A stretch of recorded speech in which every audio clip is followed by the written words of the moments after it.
So start, Stop. stop, reset. Yeah, so are my judges ready? You hit it. Do my judges have, or does anybody have any questions? You stop, okay? And then,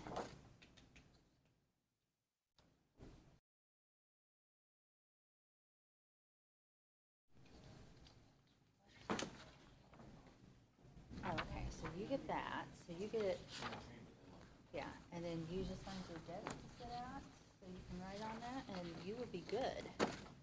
So we can go through 1, 2, 3, 4, 5, 6, 7. Yes, we have several of them.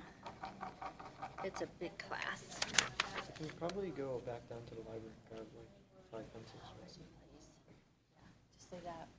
That's perfect. Why Thank would go you. on camera?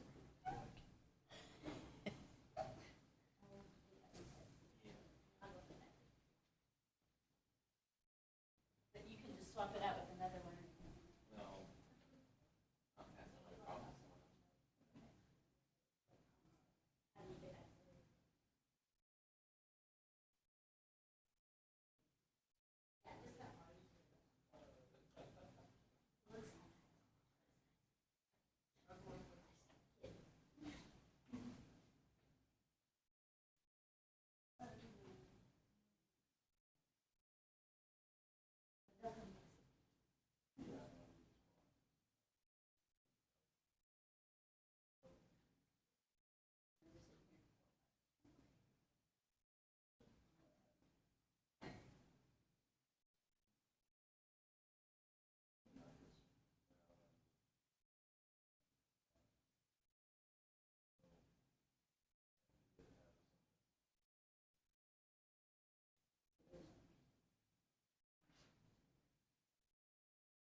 Yeah, sorry.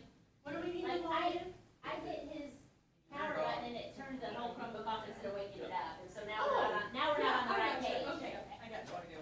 And I was like, oh, maybe in the apps, and it wasn't in the apps, and so we were trying to find around it. Take it away.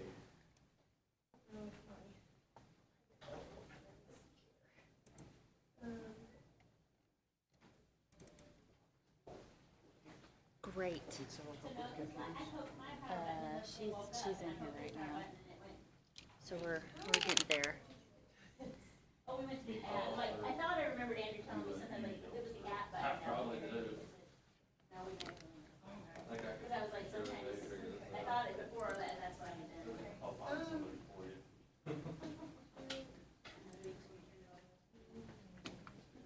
Because it came up the login. Yeah, that's the link.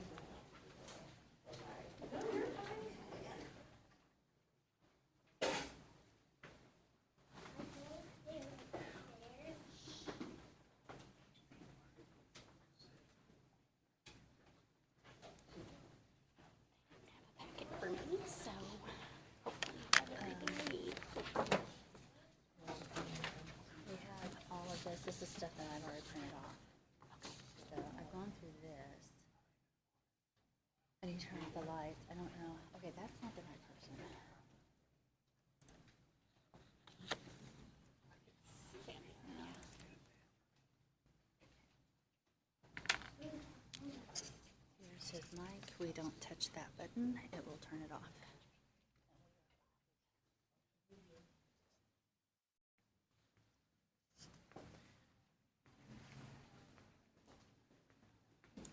There's that.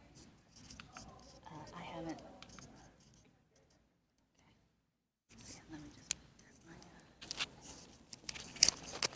It's it's pretty thick. Do you want it on the undershirt? no, I want it on a tie. On a tie. You look really nice tonight. I got that. You do. I like it. This is not. Does this seem like me or something? Hear it out. Hopefully we can hear you out. Do you like? Is it a microphone? When you're about it, everybody can hear you. Okay. All right. You're doing great.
Are my judges ready?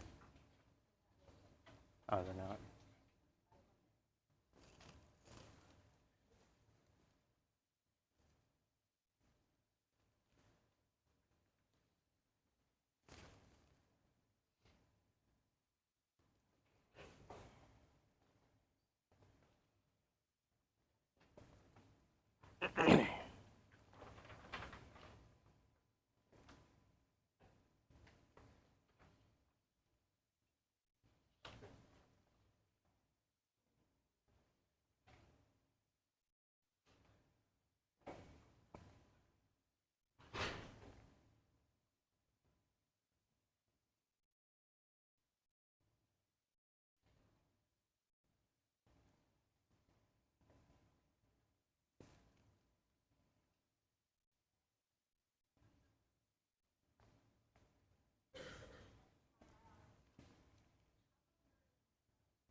Scott.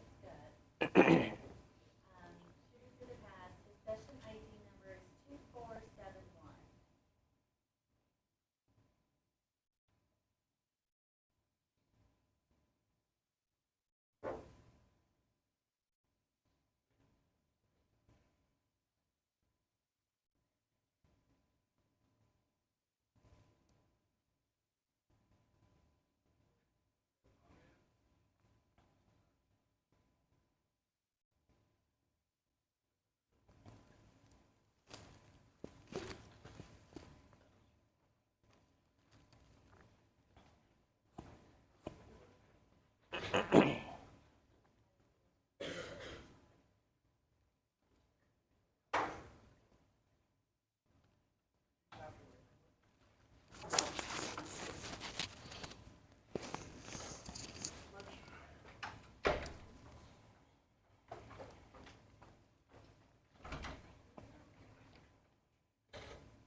Are my judges ready?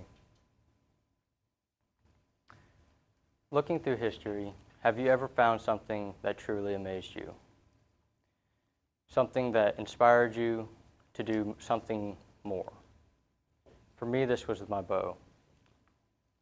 Hi, my name is Samuel Scott. This is Shooting Through the Past. Bows have been around since the dawn of man. They're one of our oldest technologies, and they have been used for roughly about 70,000 years.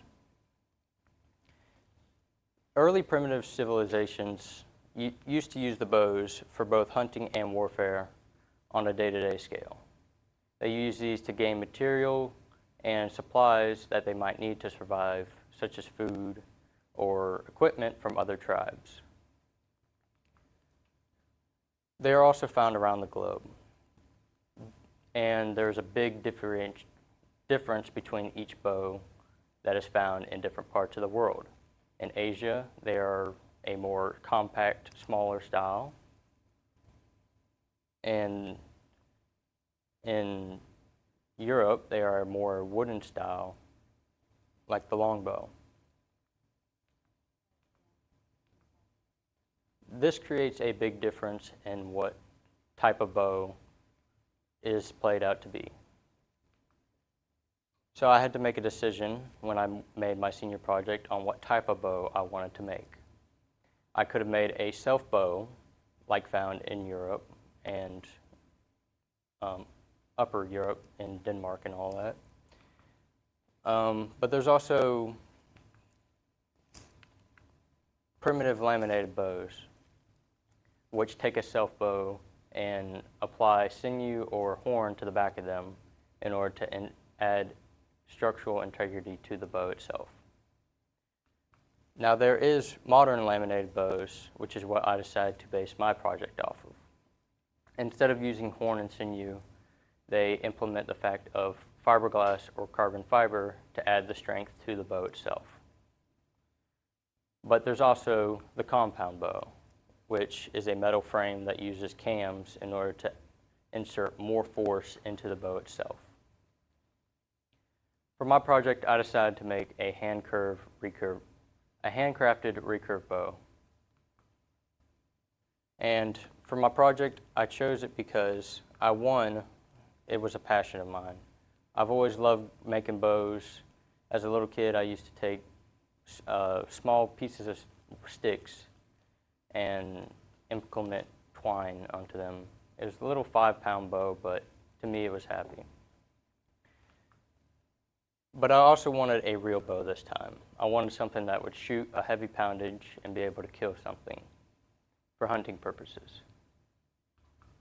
But I also wanted to challenge myself. Hearing senior projects, I didn't want to just do something that would have been easy.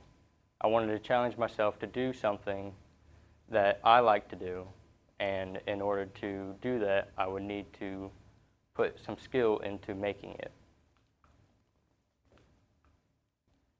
I had to start off from the ground up. I had to make the bow press in order to actually create the bow.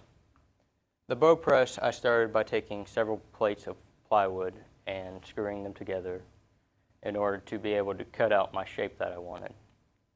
After I cut the shape of my press, I sanded the edges in order to get a smooth finish so all the laminations would sit even in it. After sanding, I put on brackets, feet, and implemented a air hose in order to keep the laminations in place. Now the press was useless unless there was a way to cure the epoxy for my bow. So I had to make a heat box to go along with it.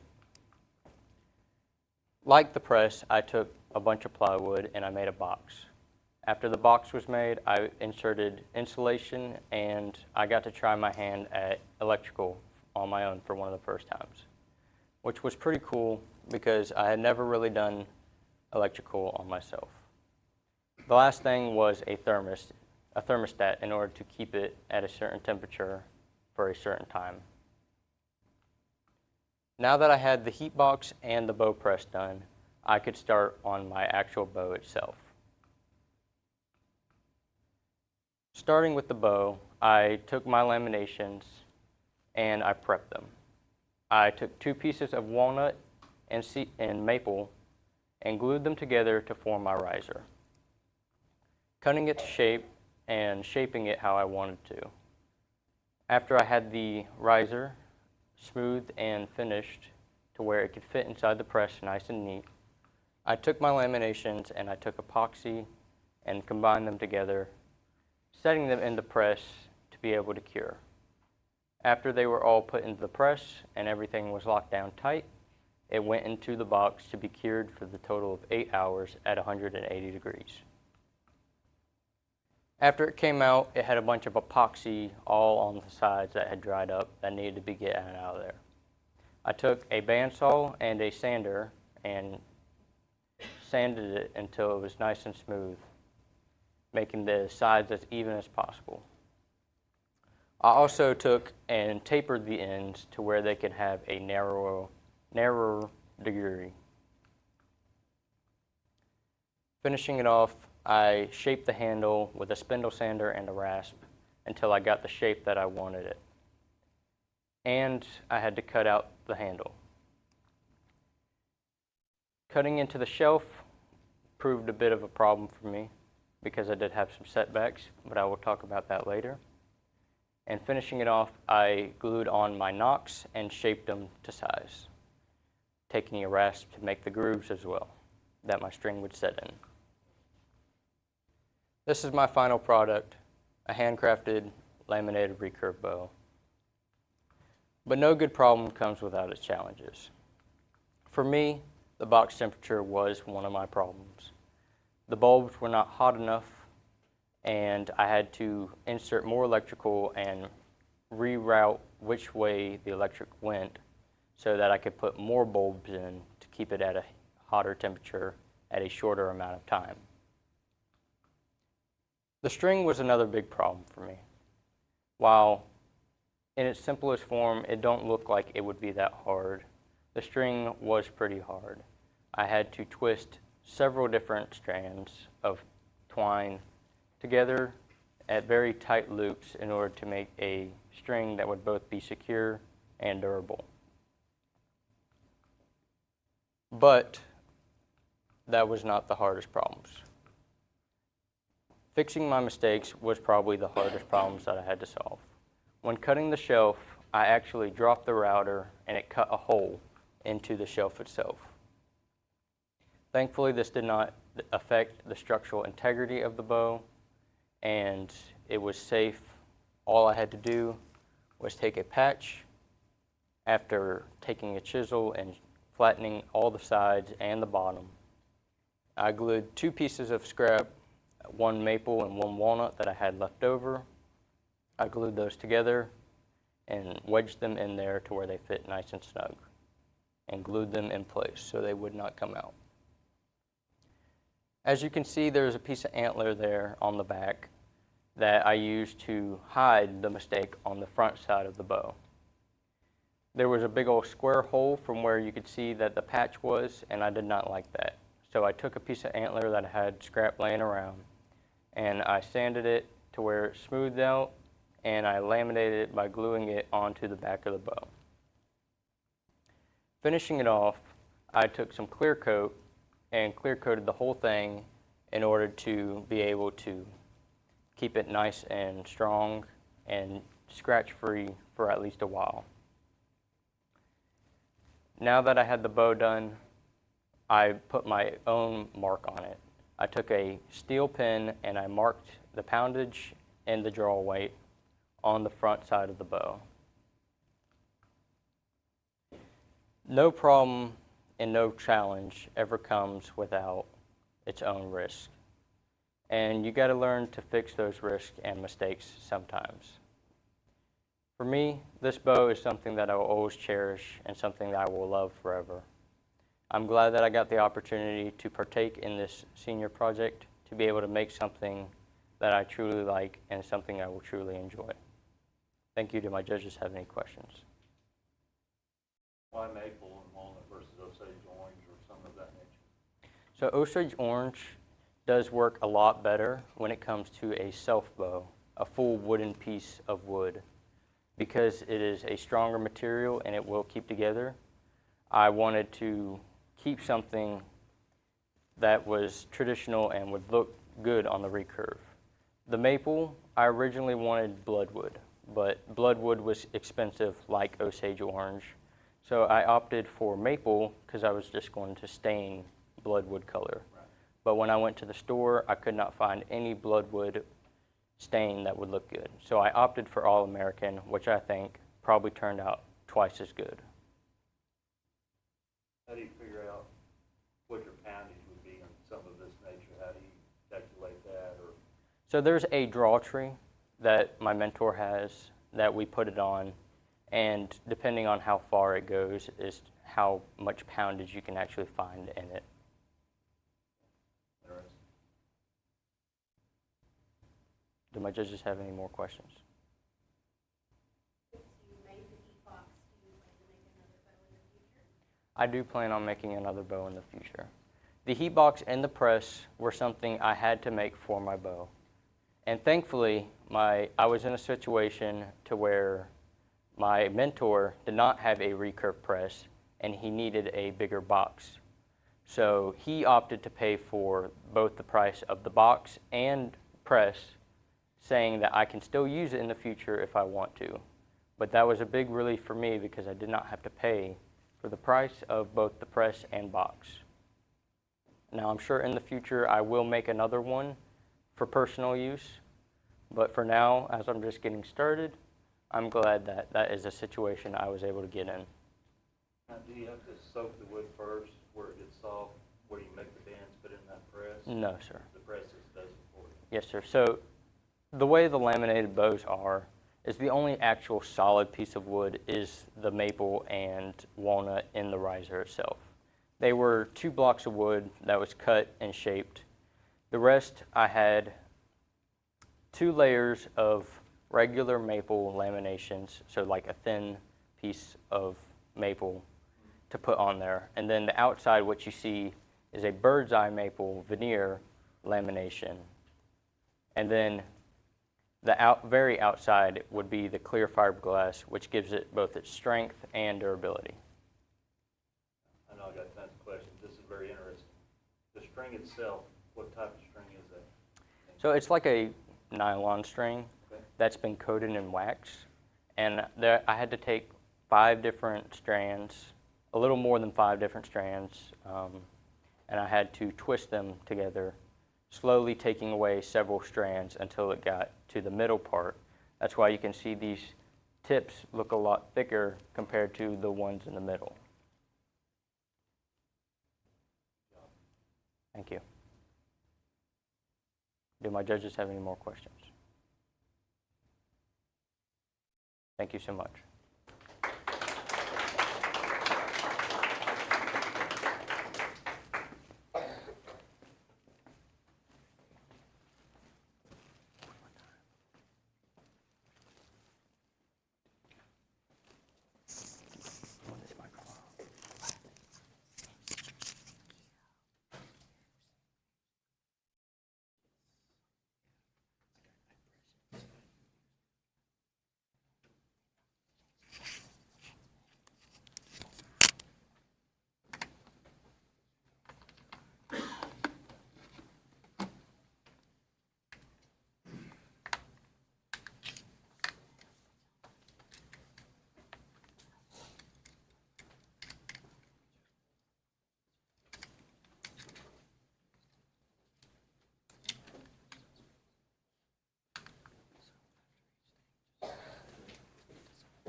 Does it matter which side I stand on?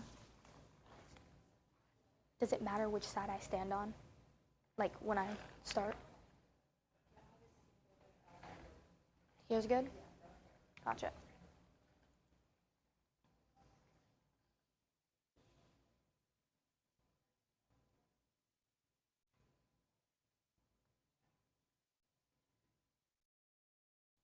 Judges who are in here, the session ID is 2465.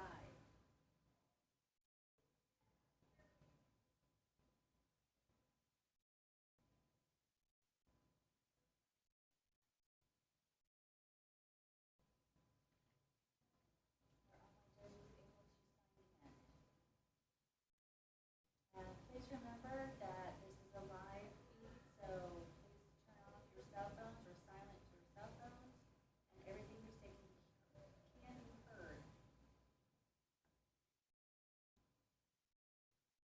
Is Caitlin Riley. Are we leaving the door open?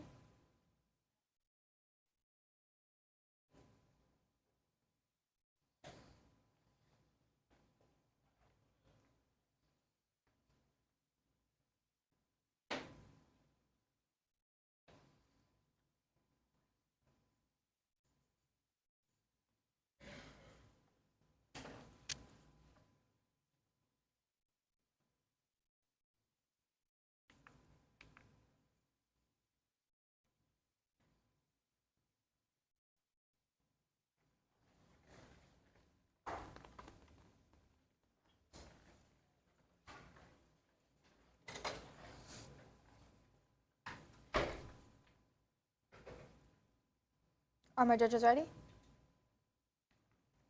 Do you remember being in school, specifically elementary school, and not really loving going to school, maybe dreading going to school, or maybe a certain lesson just in general? I know I do. When I was in elementary school, I would sit through lessons and I just listen to my teacher talk on, and that never really motivated me to learn. But when we finally got to break out the toy coins and clocks, that's when it got me excited to learn. When kids are in elementary school, they're at their most developmentally friendly years to retain things to adulthood. Hi, my name is Caitlin Riley, and for my senior project, I decided to rebuild and refurnish 8 picnic tables that were located in the outside classroom. I chose to do the senior project because I feel like it could impact the future kids who are able to use the area positively. I believe that students should love going to school and love continuing to learn and continuing their education. I don't think they should have to dread the next 12 or so years that they have to go to school. And I really hope that the tables that I've fixed up for them can really cause a positive impact on them.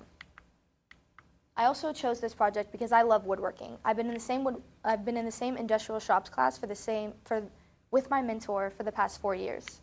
I've worked on random shop projects all around, and I've also worked on my own projects, that some of which I've later put into competitions. This project here and the project all the way over there are 2 shelves that I put into a competition last year, and this shelf earned a 99, and then that one earned a 97 out of 100, and I really enjoy doing it.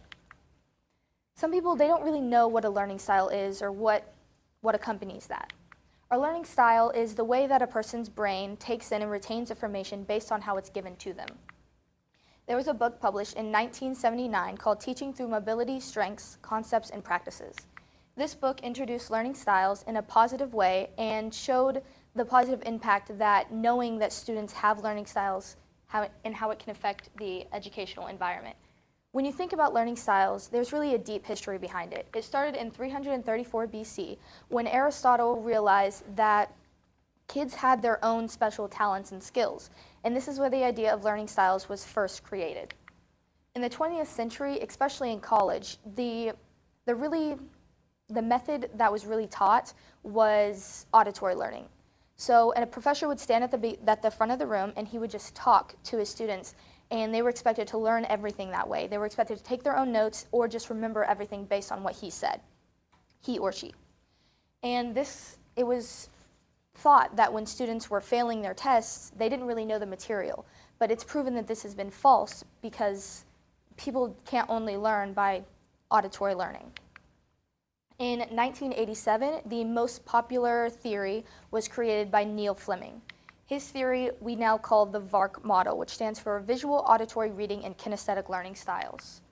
He also said that it's important to understand other people's learning styles as well as your own to make for a healthy educational environment. Kinesthetic is proven to be the #1 most used way to teach in the United States. The Learning Style Network newsletter has published many articles that have taken teachers' specific testimonies, and they've said in these testimonies how much that using kinesthetic learning in their teaching environment has positively affected their students and the proficiency levels and so on. There are also special hands-on schools that use students' kinesthetic learning abilities to help them learn better because of the way that they have proven is their strongest learning style. These schools are called project-based learning or PBL schools. These schools, they may seem a lot different than our traditional classrooms, and they are, but they do have some similarities. When project-based learning is going through instructional periods, or they're maybe teaching the history of something, their classrooms look a lot like ours. They have students sitting and listening to the history or instruction on how to do something. But other than that, they work all solely with their hands, and that's how they learn all of the information that they later graduate with. There are some non-believers when it comes to learning styles, some of which don't believe that learning styles exist at all, and then some don't believe that learning styles can positively affect students. They believe this because the only reason that I've found is that they say there's no evidence to support this. This is very false. There's been so much research done that have proven the positive effects of learning styles. There's been studies that date all the way back from 1970s and have gone on and grown in popularity since recently. I believe that the outside classroom area that I decided to refurnish for my senior project is a great place to provide students a place to get out of the classroom and actually be able to move and complete actively learning activities. These are some pictures of my picnic tables before I started working on them. As you can see, the boards are not in great shape and some of the screws are broken off or just bent. When I was getting started on my project, as you could see, there was really bad screws and bad boards. The tables were not sturdy at all. They were quite shaky. And before I started doing my project, I decided that in order to put them back together the exact way that they were taken apart, I decided to create a blueprint, and I would corresponded the number and put it on a piece of board so that I could easily put them back together without them being in the wrong place. And when I finished my first table, I really liked this process. So I decided to do it with my next 2 tables as well, and it worked out great for me. But when I finished my 3rd table, I felt like I really got a handle of what I was doing, and I didn't feel the need to do blueprints any longer. So when I was actually getting into the works of my table, I did a lot of sanding. A majority of my time was actually spent just sanding these tables to almost perfect smoothness so that splinters and other things wouldn't be a problem for the students and teachers who hopefully put these tables to much more use. I replaced the bad screws with much newer, durable, and just all over better screws. And I also added a brace in the middle of all 8 of my tables to help with the sturdiness of them. These are some pictures of the processes.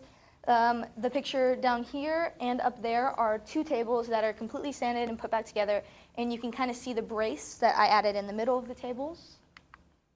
When I was doing my tables, if you've ever been to Mr. Bell's shop, you know that it's not very spacious. So instead of being able to bring all 8 of my tables down to Mr. Bell's shop, which was what I proposed and what I was hoping I'd be able to do, I ended up having to break them up into sets. So I had 2 sets of 3 tables, and then I have 1 set of just 2 tables. And so when I finished completely taking apart, sanding, and putting back together the 3 tables in the set, that's when I would finally stain all 3 tables so that they were ready to be circled out for my new set. And for the stain color, I had a strip piece of board that I had many different stain colors and paint colors just in case the school wanted to add a little pop of color. And I was wanting to bring it up to the elementary so that they could vote on which colors they wanted their tables to be, because they would be the ones hopefully using them and looking at them on a daily basis. So I was in touch with the vice principal, and the day that I was planning to bring this piece of wood up and have the elementary staff vote on it, it didn't really work out with everyone's schedule, and we weren't able to do the vote. So the vice principal told me to do what I thought was best, and I am a sucker for a dark stain. The last 2 tables for my last set, they are much bigger tables and they're in much better condition. They have metal braces that are attached to the legs, making them much sturdier. So all they really needed was a good coat of stain. These are some pictures of my tables being finished. The 2 tables in the top are the tables that are much bigger, and as you can see, compared to the regular size tables, they're a little bit different. So after my project was completely done and turned in, I decided I wanted to do a little bit more. I wanted to actually experience the learning styles myself and hopefully put my tables to use as well. So I decided to get in touch with my A+ teacher and create a little activity that I was going to do with them, and she agreed. So I started planning on having 3 separate stations. So I wanted to break the kids up into 3 different groups. And for my first station, I had a visual learning activity. And when I go into my A+ class, it's in the mornings, so it's 2nd graders, and they're working on their reading sector. So I decided that I was going to circle this whole thing on books. So for my first station and my first book, the students sat in a circle, and they took turns reading the book themselves to really fulfill the visual learning style. And for my second station, it was the auditory, and I had a different group sit and listen to a student read a book to them. And all of these books are Llama Llama books, if you ever heard of them. The kids are obsessed with them. I even heard a 6th grader tell me how much they love them, so it doesn't really stop at 2nd grade. For my third station, it was kinesthetic learning, and I was a little confused on how I was going to do this at first, but I decided that I was going to have them read a page of the book and then act out what they thought it meant, and they really enjoyed this.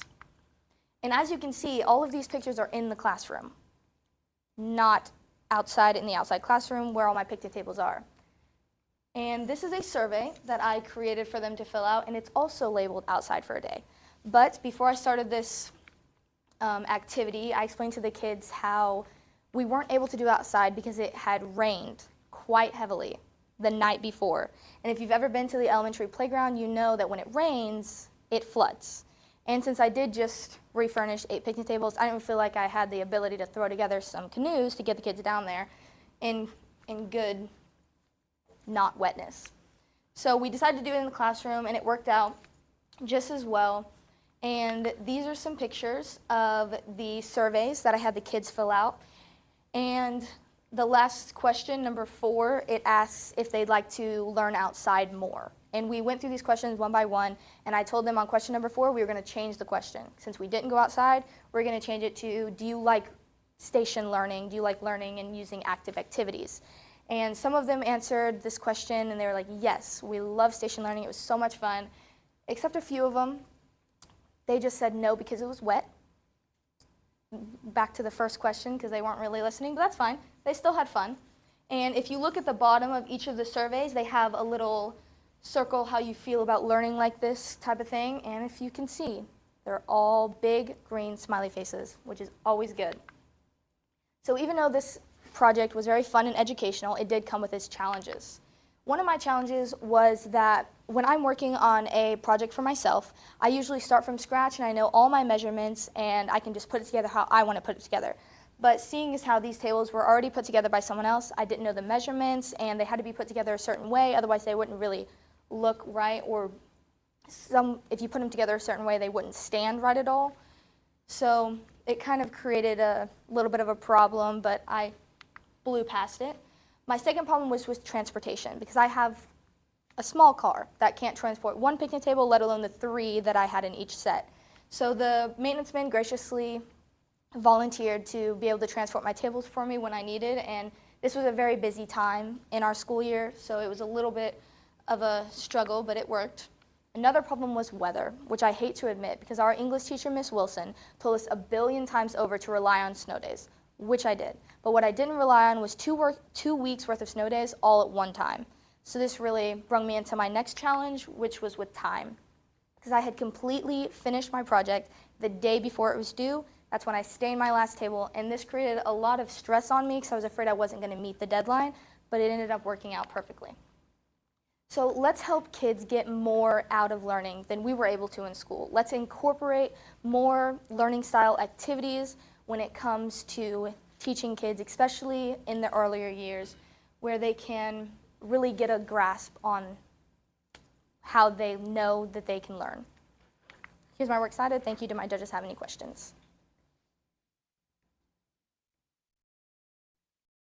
It, hang on here. Frank Boyd. That's all right. Kinetic learning and all that, how do you feel school does on that, or with your project? When I was in elementary school, we didn't really do a lot of like hands-on activities, but with being an A+ for the past 2 years, I've seen a lot more like activities where students can actually like get up and not just be sitting around and just listening, and I feel like it's really good for specifically our school, and I think that it's going to really affect how these kids learn in the future. Any other questions? How long did it take you from beginning to end? So I started this project in about September, I want to say, and then they were due in February, and I finished it the day that it was, like the day before it was due, so like September to February. But I did only work on them in school, in my shop class, so it really spread me thin, but it ended up working out. But one of the things I wanted to comment on also on your experience here, you lay out as far as some of the issues that you've had, and I applaud you for doing that. And the big one, I think, is you learned that you need to communicate with people. Yeah. And so that is something, no matter where you go, it's always a learning experience. But I'm glad that you realize that, because that's the first piece of being able to move ahead, is being able to communicate with whoever. Thank you. Very good. Do my judges have any more questions?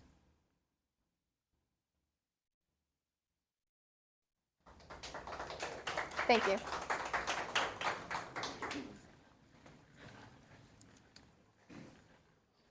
you want this? Oh, thanks. I'm shaking.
Yeah, I'm a little bit nervous, but I'll be fine.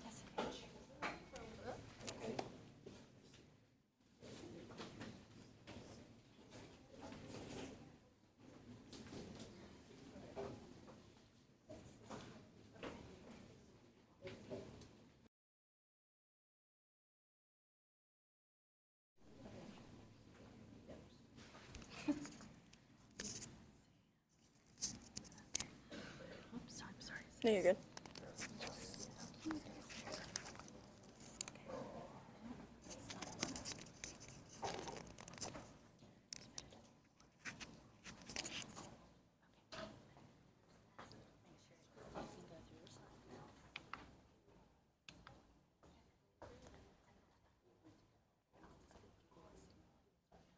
Okay.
Are my judges ready?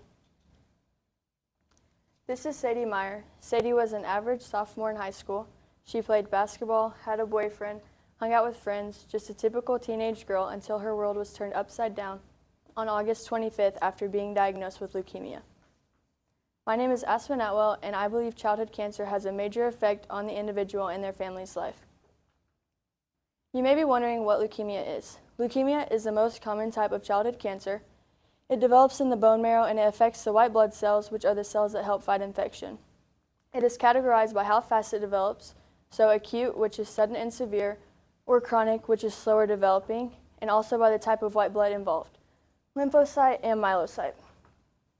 There are three main classifications of leukemia: acute lymphocytic leukemia, acute myeloid leukemia, and chronic myeloid-blastic leukemia.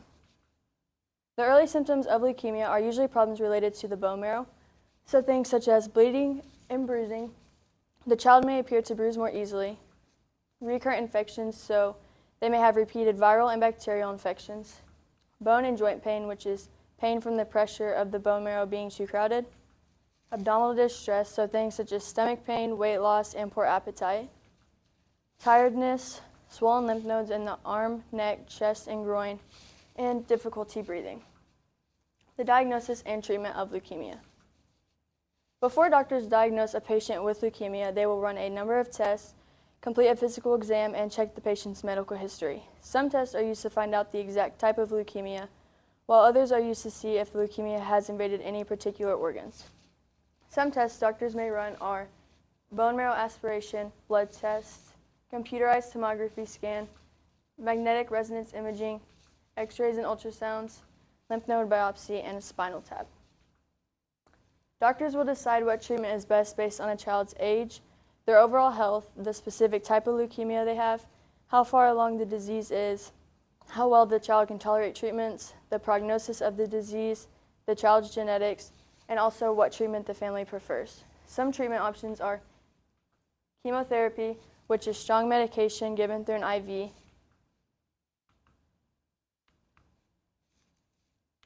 blood and bone marrow, which is donor stem cells given through an IV, blood transfusions, which are used to replace red blood cells and platelets, and radiation therapy, which is targeted energy that kills the leukemia cells. Patients with leukemia go through many different phases. These phases are induction. During the induction phase, patients will receive chemotherapy, medication, and sometimes radiation. The main goal for this phase is to kill any leukemia cells that are in the blood. The next phase is consolidation. Patients will continue to receive treatment even if there are no leukemia cells in the body. The next phase is maintenance. During the maintenance phase, patients continue to receive smaller amounts of treatment over longer periods of time. This is to prevent a relapse from happening. A relapse is whenever the body begins making leukemia cells again. This can happen months to years after the patient has stopped receiving treatment. For my interview, I interviewed Sarah Collins. During the interview, she spoke about how difficult, Sarah Collins lost a child to cancer in 2016. She spoke about how difficult it was to watch her daughter Paisley struggle with cancer. She said that it immediately affects your life in every way. You go from deciding what movies to watch and cereal to eat or what Barbies to play with to living in a hospital deciding which chemo is next. After seeing everything that patients with leukemia have to go through, I decided I wanted to host an event that would allow me to give back. For my project, I decided to host a Hoops for Hope basketball game, which consisted of me giving a speech during halftime of our boys varsity game and a halftime knockout game. Our boys always brought a big crowd to the gym, so I figured it would be a perfect way to raise money. After I decided this is what I wanted to do for my event, I talked with my mentor, Miss Ryan, and we began setting up dates for when we wanted to have everything completed, so that way we wouldn't fall behind on time. In December, I started with creating shirt designs and order forms, and that's the shirt design that we came up with. We then set out order forms before going on Christmas break, so that way we could purchase the shirts before leaving, so that when we arrived back in January, we could begin working on the shirts. The day before what was supposed to be my event, I had a meeting with Coach James, and Miss Wilson, and the three of us decided to host the event later on in January against Thayer. After doing that, I talked with Coach Forrest about purchasing shirts for our varsity boys, and then emailed the Thayer coach about purchasing shirts for their boys. We then set out more order forms for anyone who didn't get to purchase shirts the first time around. After doing that, we began picking vinyl for the shirts that we just ordered, so that way we could immediately press them whenever they arrived.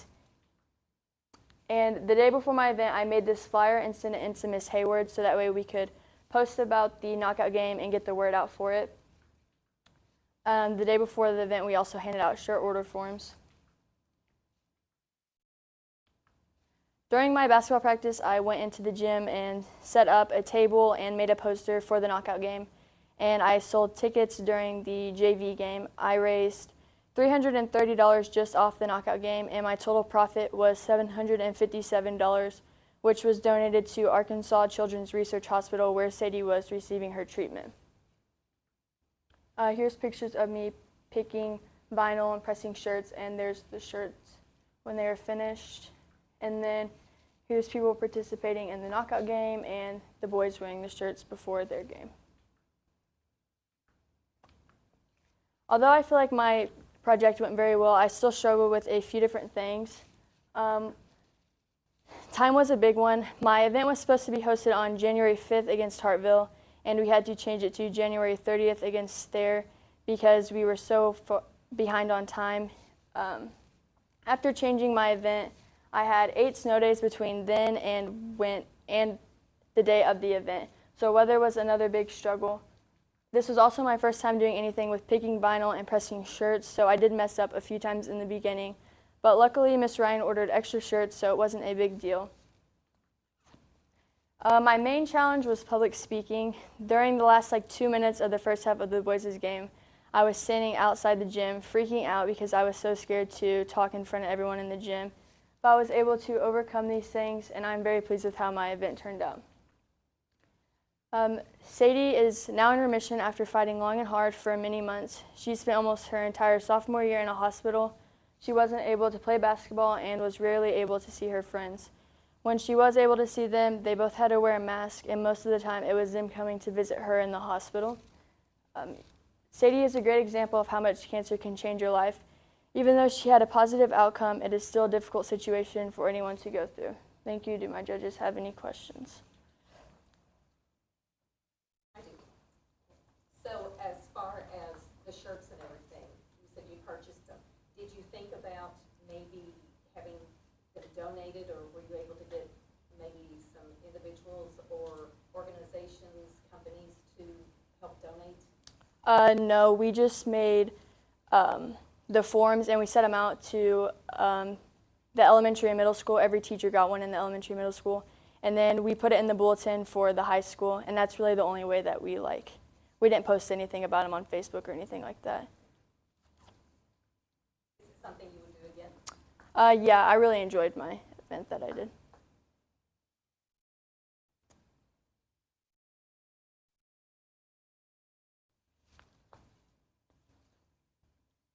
Did she end up losing her hair or anything during her? Yeah, she actually rang the bell yesterday, but she did lose her hair during her. But she wears a wig now and stuff like that, so. You let her know, that you were doing this for her? Yeah, I texted her on Instagram before the event. I told her that I was doing it, and just to make sure that it was okay with her. I assume you have known her in the past? Or? I don't really personally know her, but I've played in basketball tournaments with her and stuff, so I just knew of her. And then we were both followed each other on Instagram, and then so I was just able to see her story through social media.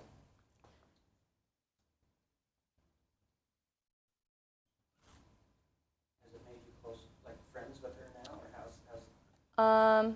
We haven't really communicated much through it, so I would say about the same, but.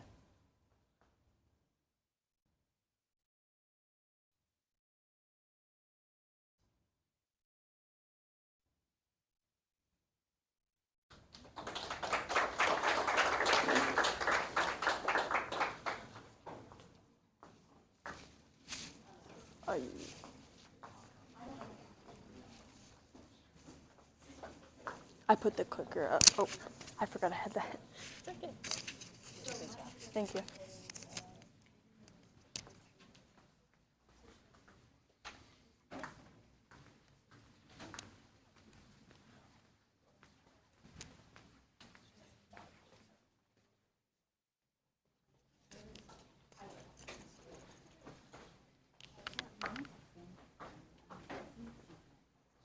I think if it bends, it feels weird around there. Just gotta get used to it.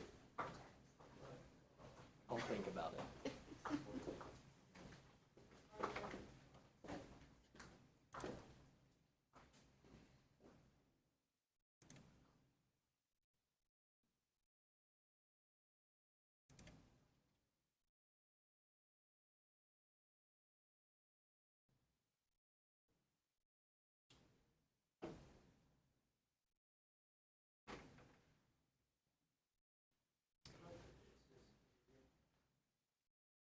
The next student is Corbin Lowe, and his session ID is 2444.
Are my judges ready?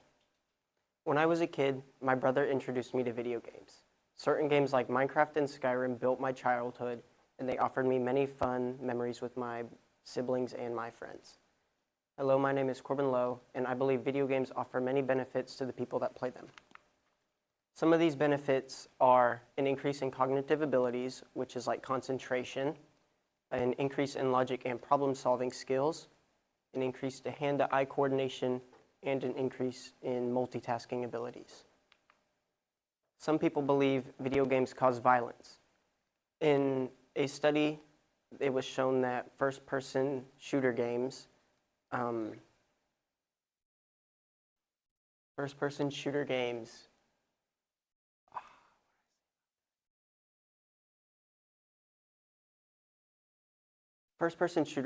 were a high cause of violence in young kids. However, these studies were ruled unusable by the Supreme Court due to other factors that could be affecting this. Another study showed competitive video games showed more violence than video games that actually focused around violence itself. I believe video games could be used in education. The first way is with training. Military training and pilot training are already things we have that use video games for education. Video games offer a way of learning where instead of giving us bits of information throughout the year and then giving us a test to take over it, which decides our final grade, they give us a little bit of information and then we get a small trial to test our new functions that we learn in these video games. And the third way I believe it could be used in education is with modding. Modding is the process of changing, altering, or adding any certain aspect of a video game. Modding is actually illegal due to copyright. However, some game studios, such as Bethesda Game Studios, allow modding to their video games. Modding can help increase the lifespan of video games by giving players more content to play, and they can help these people that make these mods with game design and teach them more about it. So my product is about a game called Skyrim, which was made by 2011, which was made by Bethesda Game Studios. It centers around this guy named Hircine, which is the god of hunting in this world, and I chose him because it's the most school-friendly thing I could choose for this game. So these are my pictures. This first one shows this guy in a campsite, and that's where you go to start the quest. The second one shows this portal that opens, and you go to his realm, which is something I also made. This first one here shows the new realm I made, and I actually originally wanted it to look a lot different, but this is my first time modding a game, and it was a lot different than I expected it to be. This other picture here shows a little house that you can find, and I'll talk more about that one in one of my next slides. This slide here shows a fox, which you fight at the end of the quest, and that one is a necklace that you get rewarded with at the end. So my quest line I made starts with going to that campsite and you hunt this deer. Once you go and you hunt this deer, you go back to this campsite with that guy, and he says Hircine needs help in his realm because there's this creature running amok and causing a lot of damage in his realm, and you have to go help him and hunt it down. And then a portal opens and you enter it, and that's when the second quest starts, which has you follow these clues. There's a bunch of different ones. One is a bunch of fallen trees, one is a destroyed campsite, and the final one is that house that I had in a picture. It's the owner of that campsite where that you talk to start the quest, and he says that his house has been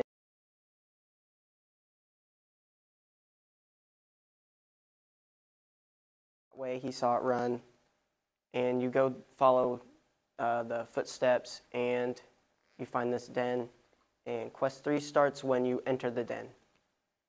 Quest 3 just has you go through it small little dungeon, and you go and you find this fox. And once you fight this fox, you get this rewarded with this necklace that I implemented in the game, which is called the Totem of Claw and Fang. The challenges I had a lot of challenges. The first one was finding a computer. Originally, I was going to use the computer that we had at home, but it was pretty old and slow, so I couldn't use that.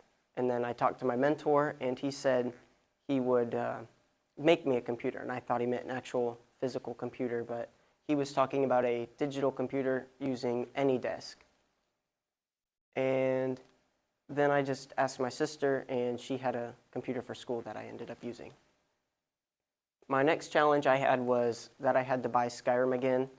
I spent $50 on this game, which was the only amount of money I spent on this entire project. And it's a running joke in the game community that this game has been released like 20 different times. My next challenge I faced is not just a challenge with this product, it's with like most things I have in my life, which is loss of motivation. This process of modding is sitting behind a computer and staring at a white screen and slowly putting together this project. That's something I'm not very good at, so it was very hard to stay motivated during this whole process. Custom models was another one I ran into. I wanted to originally have my fox be a unicorn, but that didn't end up working because I couldn't find out how to get it a custom model, and I wanted the necklace to be different too. I couldn't figure out how to get that to be a custom model. Dialogue creation, we ran into a small problem with that, which is how you make quests, and that was a big aspect I needed to figure out. So I contacted my mentor, and he just booted up his computer, and he figured that out pretty quick. I don't know what he did. He was like a wizard. And the final challenge I had was uploading my mod. Originally, I wanted to upload it to the pages where anyone could come and download it. I never figured out how to do that either, but hopefully in the future I can figure out how to do that with any future mods I make. In conclusion, I believe video games offer many benefits to the people that play them, and mods do as well. This process, while very tedious and time-consuming, I felt was very rewarding. When you finally get it to work and you work all the bugs out, it really comes together and gives you a lot of appreciation for the people that go and they make these games that you can enjoy. Thank you. Do my judges have any questions? During your process of learning them, all the different layers of tech that go into modding, was there one that drew your interest? Not really. I enjoyed being able to see what I was doing with like whatever you would call the window to see it. I enjoyed that a lot once I figured out how to use that, because that's like the main key in doing it all.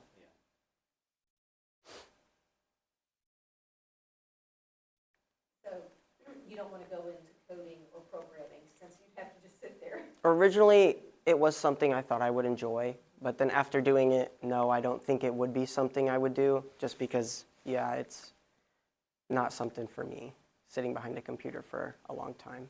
So what do you think would have helped to motivate you? I'm not really sure. Not really sure what could have helped motivate me to do it.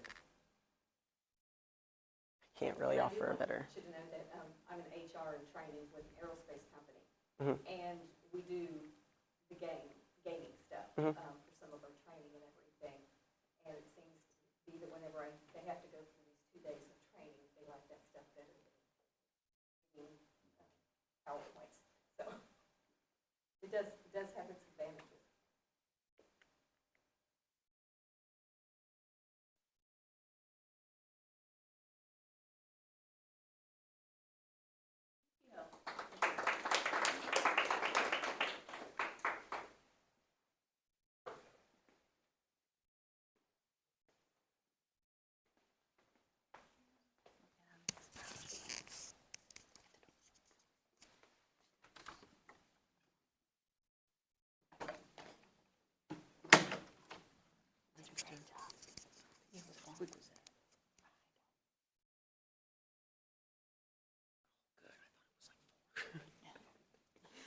was really quick.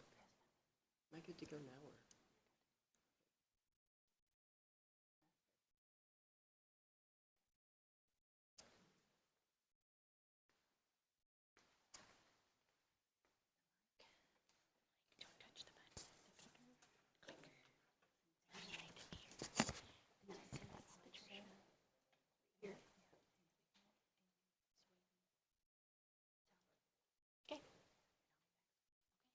Enjoy your dinner.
What to do? Have you practiced with this one?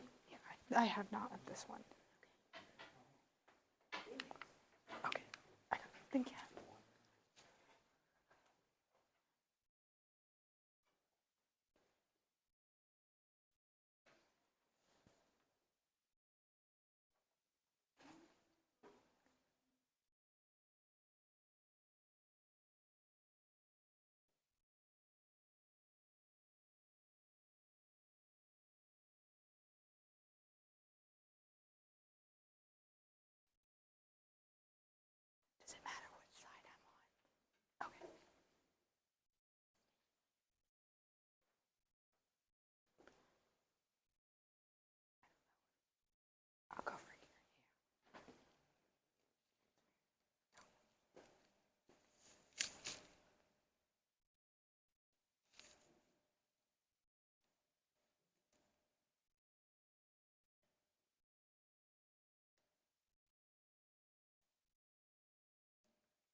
Are my judges ready?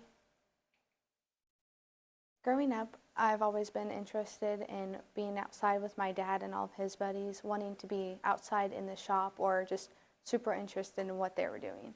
One thing growing up, my dad was a welder and all of his buddies were welders, and that's something that I took special interest in is welding. And ever since I was little, I've always wanted to be a welder, and I've just never really thought of fully becoming a welder because there is a lot of discrimination and hate on most of women who do become welders. Hi, I'm Patricia Lohman, and I'm doing Women in Trades. So from the start, discrimination has always been around on women. Like during World War II, which is during 1942 and 1945, when the men got drafted to war, all the women got shipped to go work in the factories and in shops and stuff, and women welded all of their ships, their rockets, and every important thing that the men needed welded, the women did. After the war and all the men came back home, they sent all of the women to go back home to be stay-at-home parents and to take care of the house. Most of the women didn't really want to do that. They've taken a special interest in welding and thought that welding would be a good career not only for men but also for women. Most women are pretty good at welding.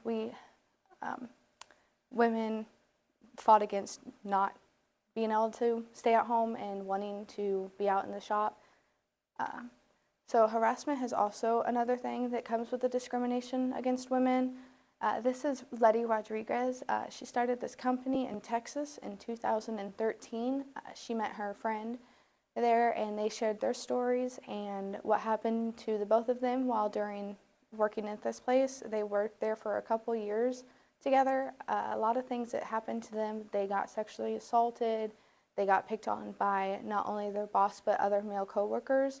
And anytime that they tried to talk to corporate or a bigger boss ahead of their boss, they would get in trouble and they would get their welding rights taken away for a week to 2 weeks, and they would have to sit there and clean the shop and get hated on. Her friend finally left after a couple years and she got offered to go with, but she was scared that she wouldn't have a guaranteed job and that no other place would take her because she's a woman, and that's how her mindset was because of the job site that she was at. Soon she realized that after she left, that not all workplaces are like that, that only certain workplaces that you go to are like that, especially ones with elderly men as being the bosses, because they still believe that women should be stay-at-home moms and cooking and doing all the cooking and cleaning. So a woman's perspective of today's world is not how it used to be. It's also gotten a lot worse for women, especially being a young woman and graduating and leaving out over the road. There's a lot of dangers that comes to that. Especially you're left vulnerable, you don't have your family with you, you don't have somebody there to protect you like you're used to doing. So you're stuck out on your own and you're just trying to make a life for yourself. And there's a lot of dangers of being kidnapped, assaulted, things like that, and you can't really do much about it because 9 times out of 10, men is stronger than women, and it's not just going to be one man coming at you, it's going to be multiple. So that also does terrify women into not wanting to go out over the road in welding because they're going to be left alone without somebody that they know and they're comfortable with.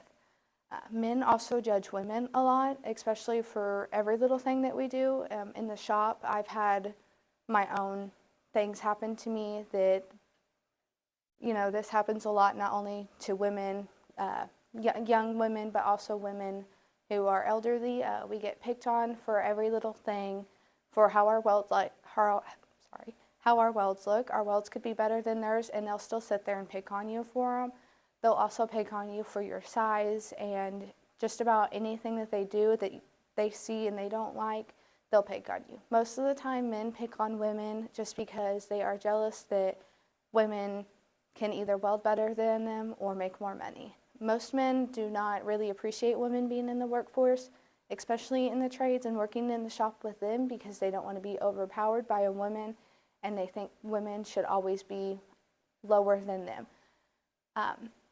That's why you don't see women being presidents or in higher up offices and being a foreman on a job site. They also don't like when women make more money than them do.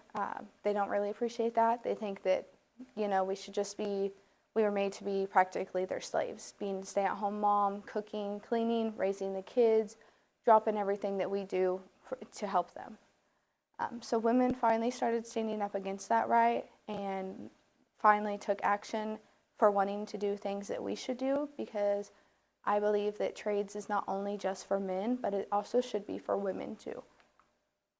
Women are meant to be welders. We've got steadier hands than men do.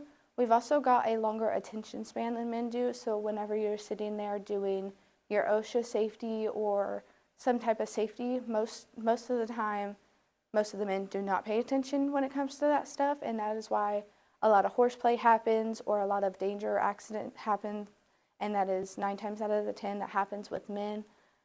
Sometimes it still happens with the women, but we've gotten a longer attention span, so we can pay more attention to the smaller details and pay attention when it comes to the rules and things like that. We've also take better care of our health than men do when it comes to getting stuff in our eye or a big cut or a burn or stuff. 9 times out of the 10, women tend to take more care of it. And that is also another thing that we get discriminated on, is taking care of little burns or little things in our eyes that may not seem like much, but in welding, getting burnt and getting your eyes hurt is a pretty bad danger. They are the 2 most dangers in welding when it comes to being in the shop.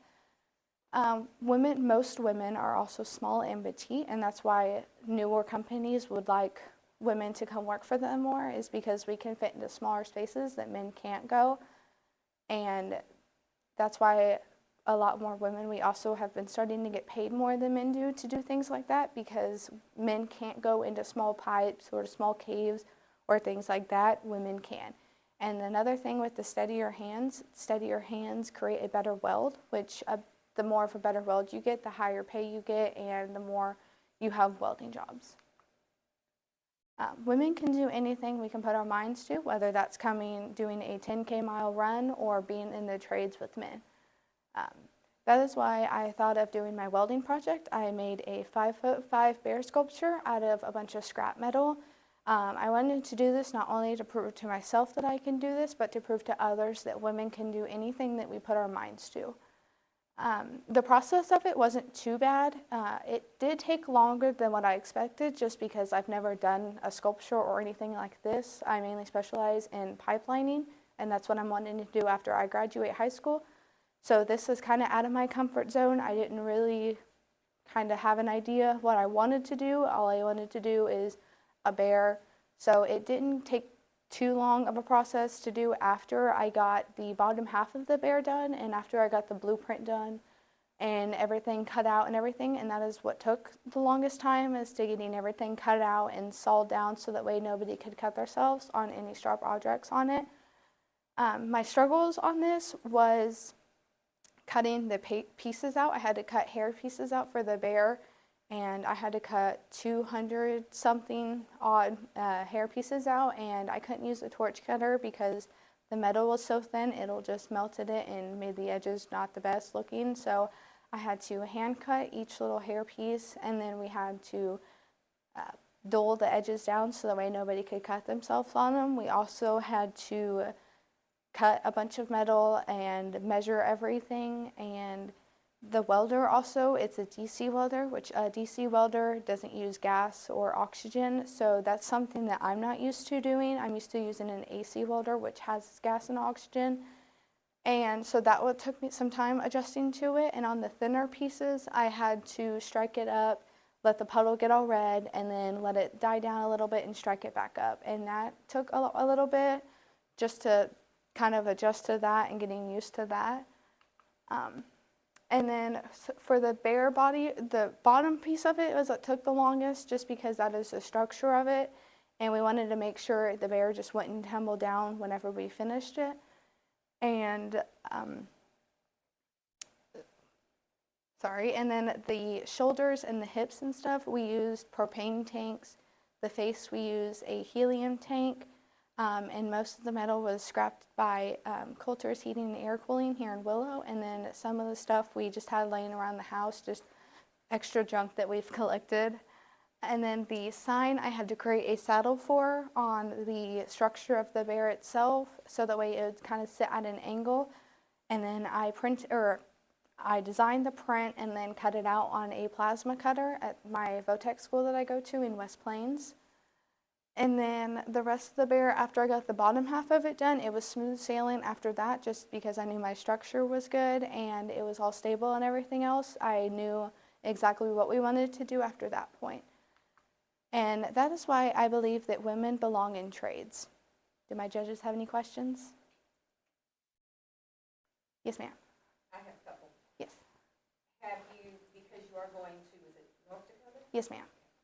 Have you taken any self-defense courses? I've just taken my brothers and stuff. I grew up wrestling with them.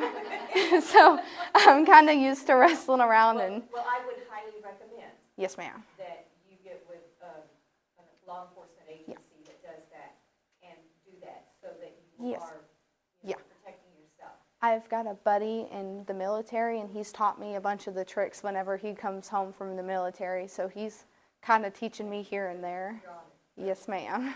So what kind of certifications are you leaving with from the VOTEC? I have my OSHA safety. I've got my certification for my stick, for my MIG certification, and my spray MIG, and then it's an AWS Sense. It's the online course, safety and every little thing about welding that you need to know, whether it comes down to matching the parts on what they're called, how much stuff, what you set your tanks on, just basically everything that you need to know about welding. I passed that, and then I've got a completion one, and then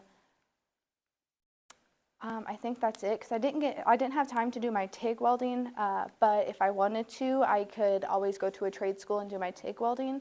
And then after a couple years, I'm wanting to go to schooling for underwater welding, and then soon to underwater weld.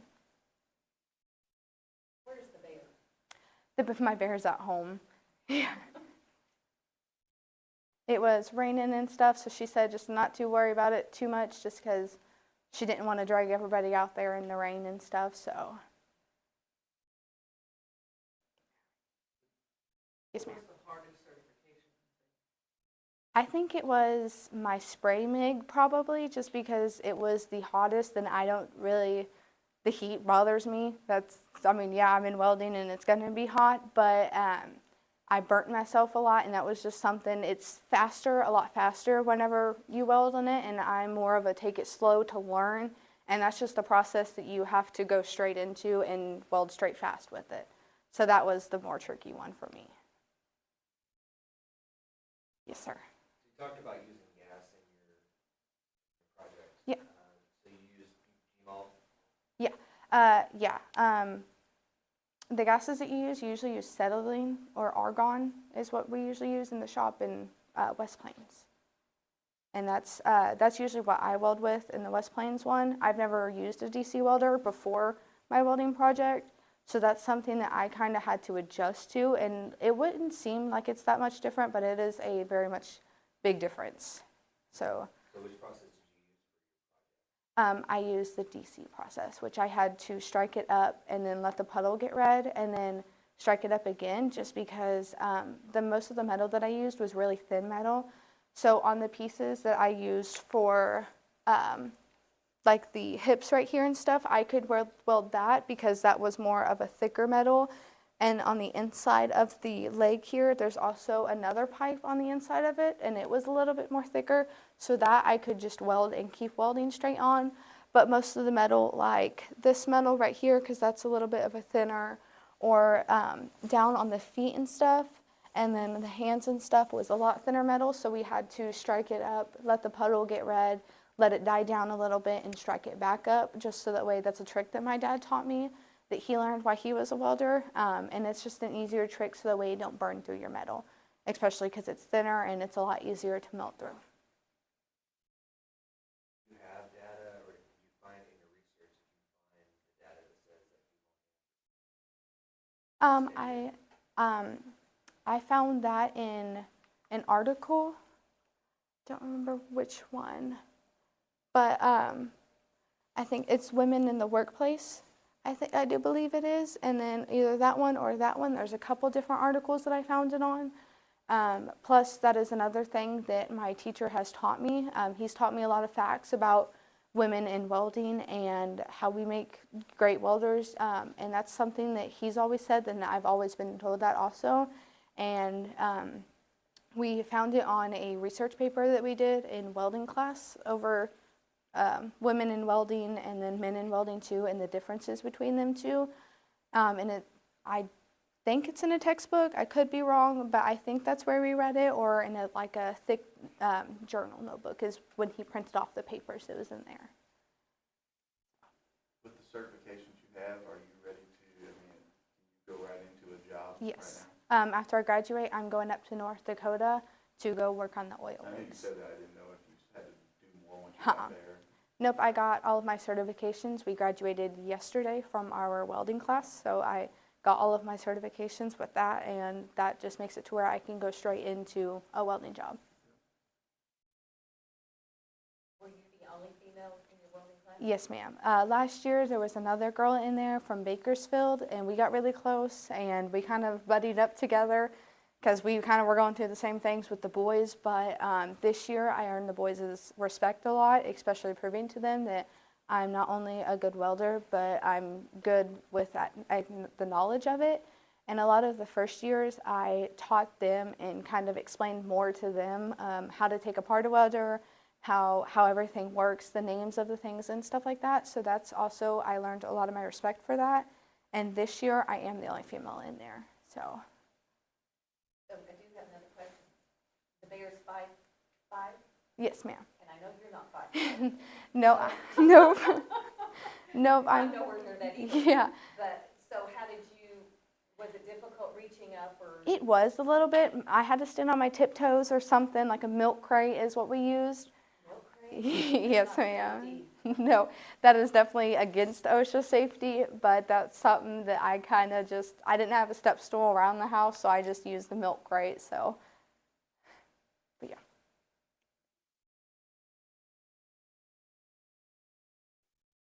Thank you.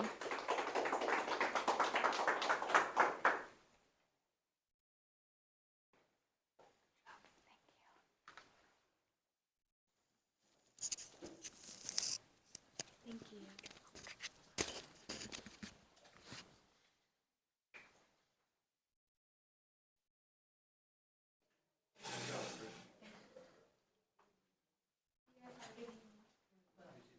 Good luck. Thank you.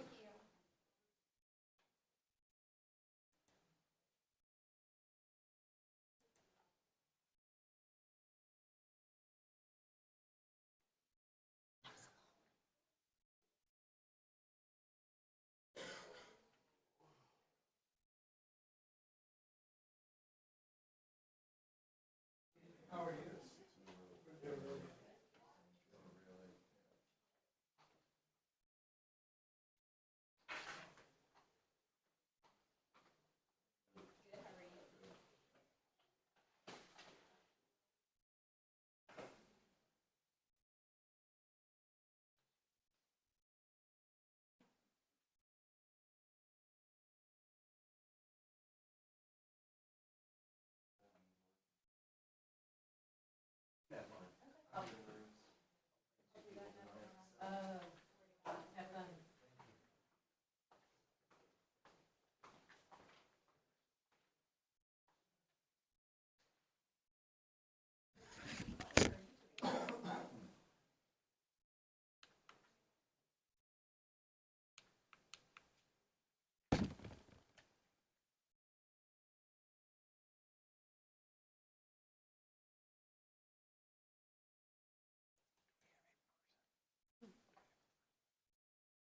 Not yet.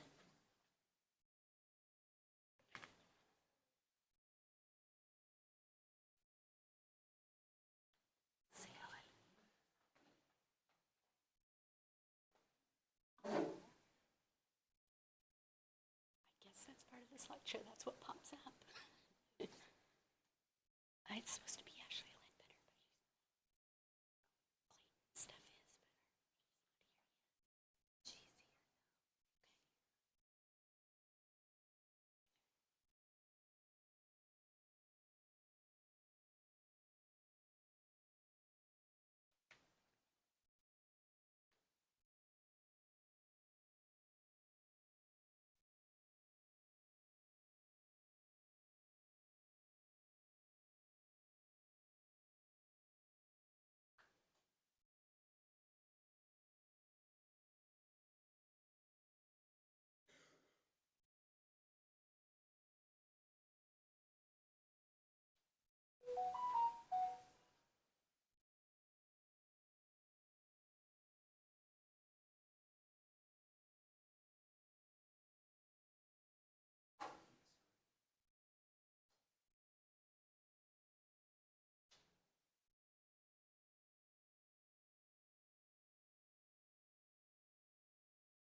Are my judges ready? Everyone wants this as an emotional support animal. It's cute, it's cuddly, warm and soft. Well, I have something different. This is my emotional support animal. This is my golden female bearded dragon. She, on the right side, that's the first day I got her. I took her to Walmart. She stayed in my jacket, and this is her now. I like taking her outside with me, sitting in the sun, along with just falling asleep and taking naps. Hi, my name is Ashley Ledbetter, and I'm going to be explaining my internship, my lizard, and also what ESA is. So ESA, everyone knows, is emotional support animals. They help individuals with their illnesses. They're not trained professionally like a service animal would be, along with mostly the service animals or ESAs are mammals. They also commonly get mistaken as therapy animals by professionals or just even random people that don't know. The way that they help is they help individuals mentally and physically. They help people that struggle with loneliness, along with boosting the person's self-esteem, providing a companion, and unconditional love. The illnesses that ESAs work with is PTSD, anxiety, ADHD, depression, and autism. I actually know a little boy that has a pet dog for his autism, along with I know a couple people that have just a pet personally for theirs. The less common emotional support animals are reptiles, such as bearded dragons and snakes, along with rodents such as hamsters, chinchillas, guinea pigs, and rats. There's livestock, sheep, goat, horses, and cattle, along with poultry, such as chickens, ducks, geese, and pigeons. The way that I figure out that reptiles are better is they are very low maintenance. I rarely have to clean Miko out whenever I go back there and check on her, along with less demanding. I don't really have to get her out of her pen as much as I would with a warm-blooded animal. They are less expensive depending on what you have.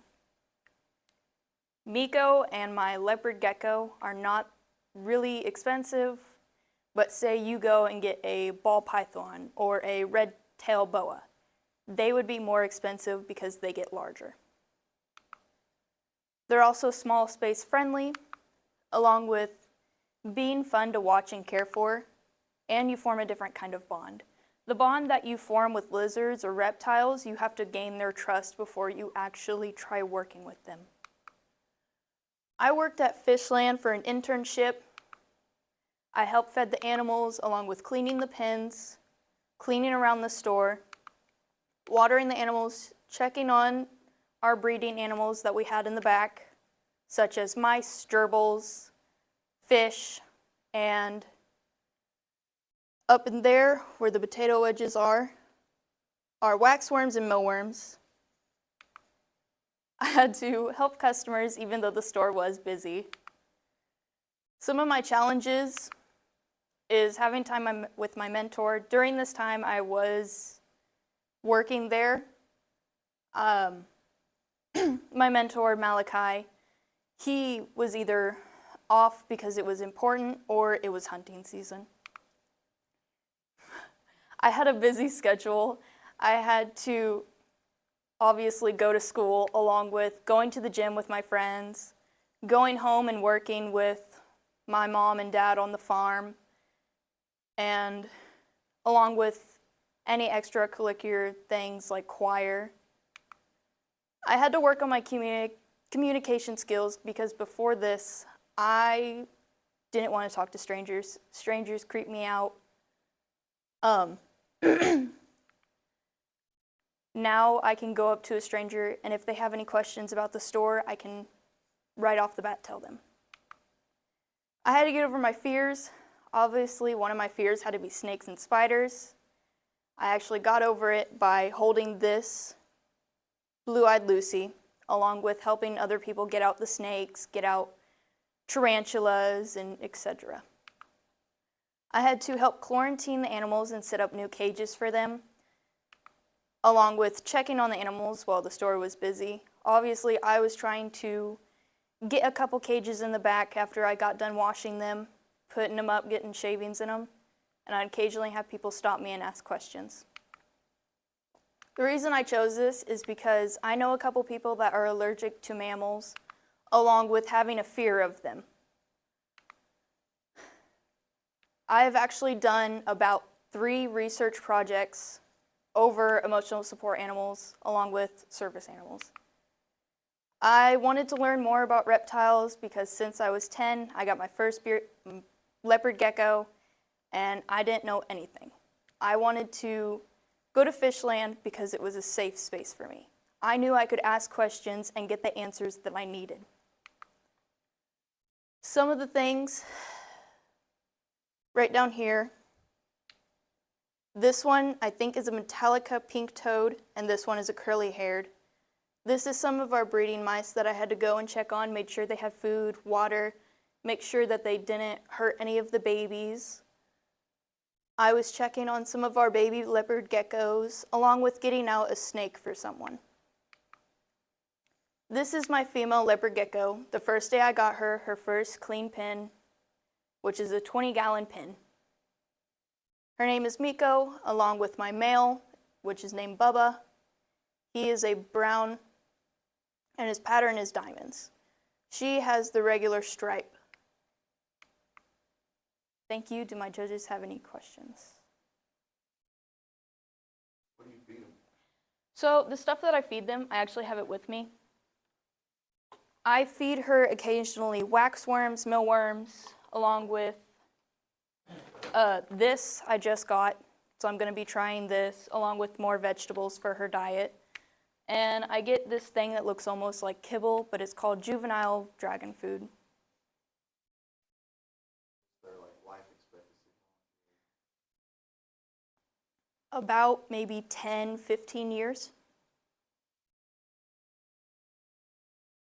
You talked about having to quarantine. Yes, okay, so some of the animals would come in from the previous owners and they would either be sluggish or they had some type of bug on them. So we had to quarantine them, soak them in the tubs, and made sure that once they felt better and was eating back to their normal state, we was able to put them on display.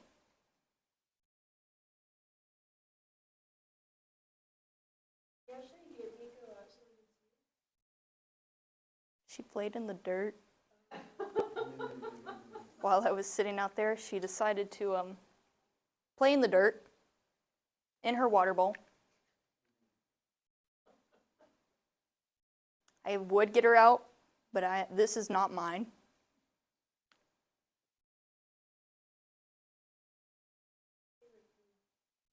Her favorite food would be hornworms. It's like this weird little worm that gets bigger by the time that you have it.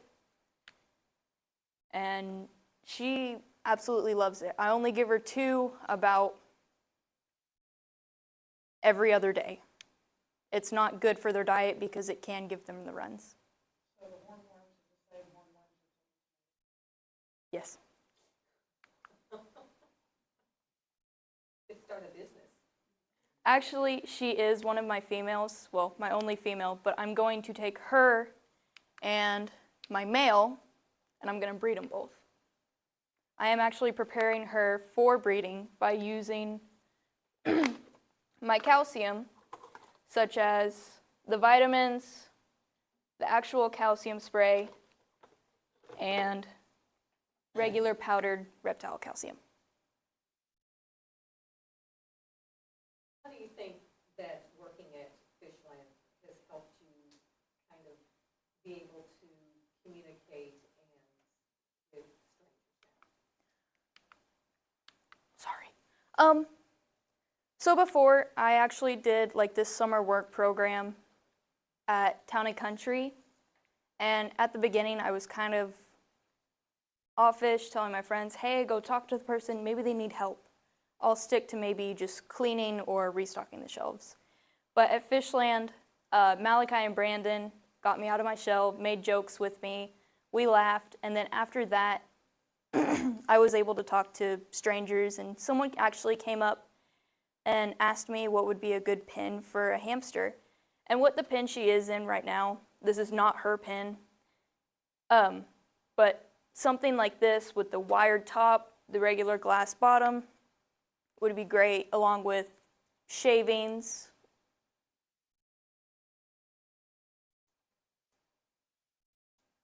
What do you do whenever they get real rough and So, some people don't want to put the male and the female together because the male actually could hurt the female. That's why if I do start breeding them once they get to a certain age, I have to watch them.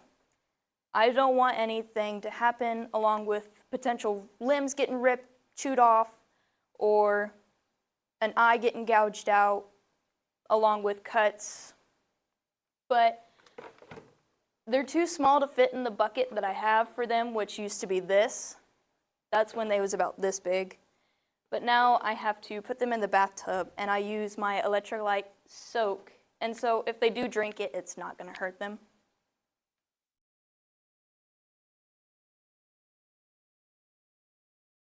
What would be your dream job? Either this or doing tattoos and piercings.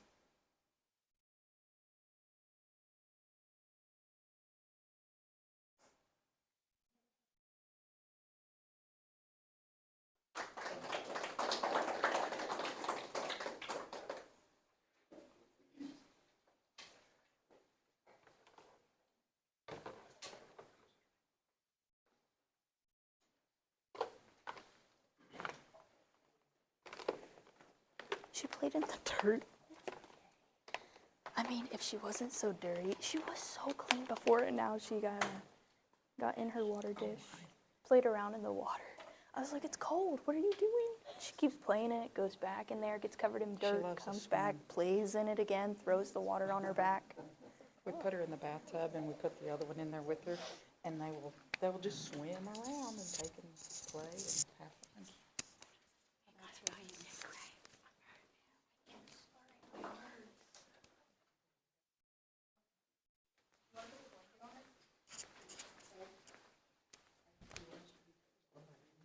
That's my leader.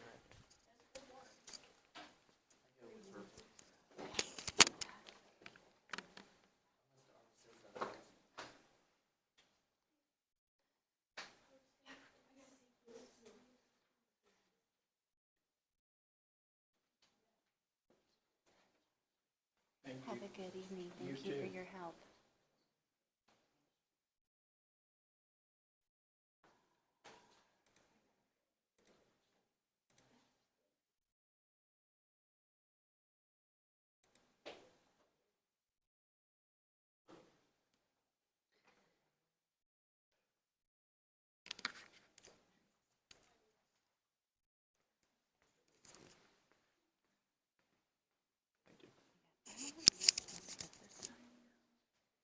Now, it is live, so anything that you say can be heard, okay? Say it again.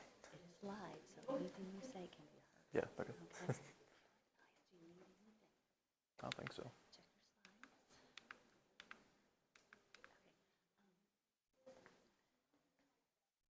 Okay. Computer is down in the floor, so I'm kind of toward there, Okay, and I think that it will change better. okay. Okay? All right, good luck with everything.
Are my judges ready?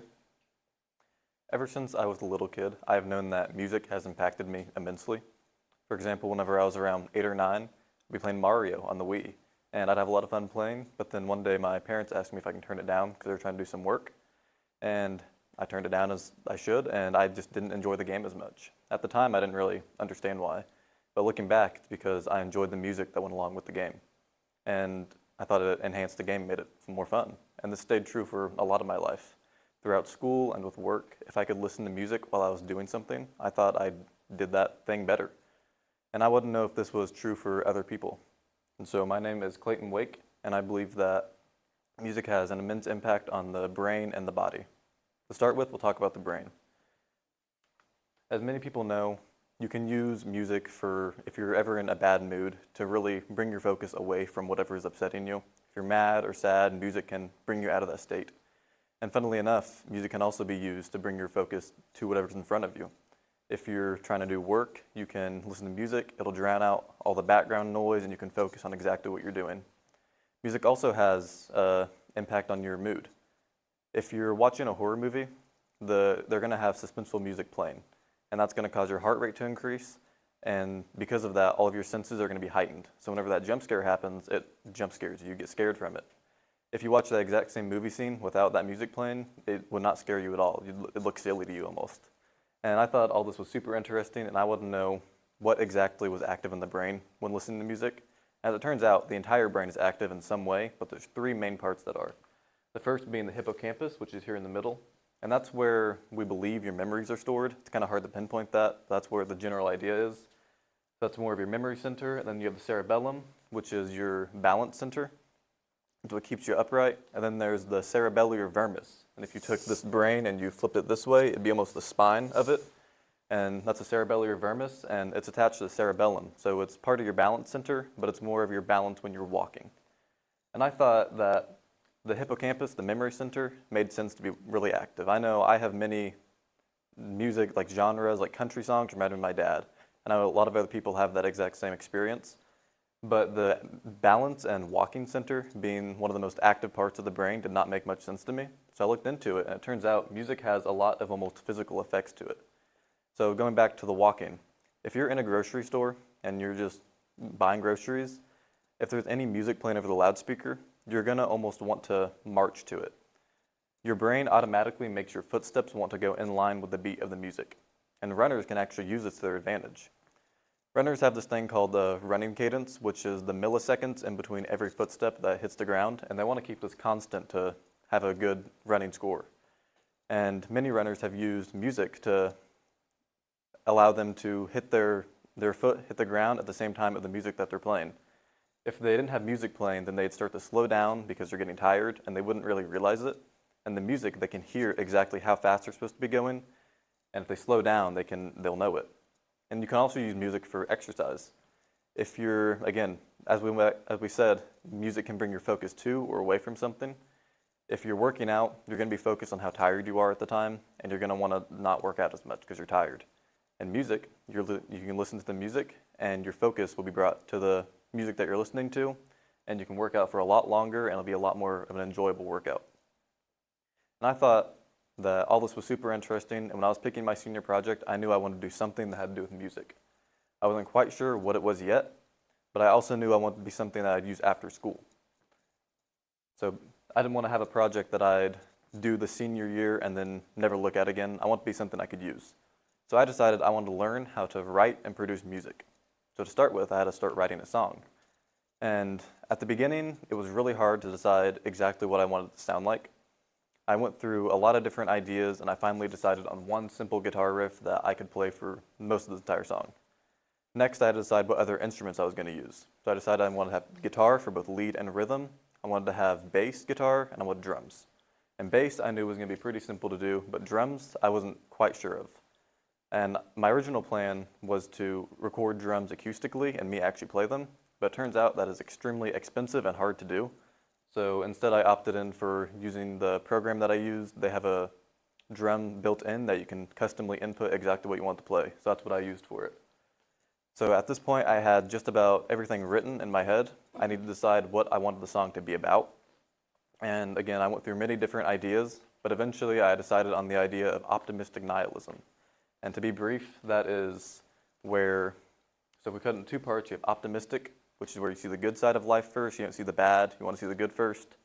And then nihilism is the belief, it's a really depressive belief, but it's where nothing in the world matters, everything's going to end, so why do anything?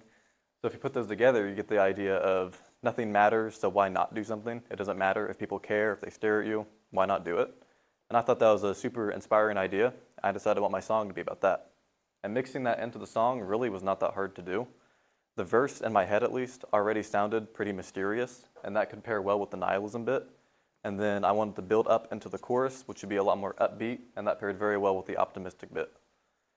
So after I had everything written in my head, I knew I needed to start recording it.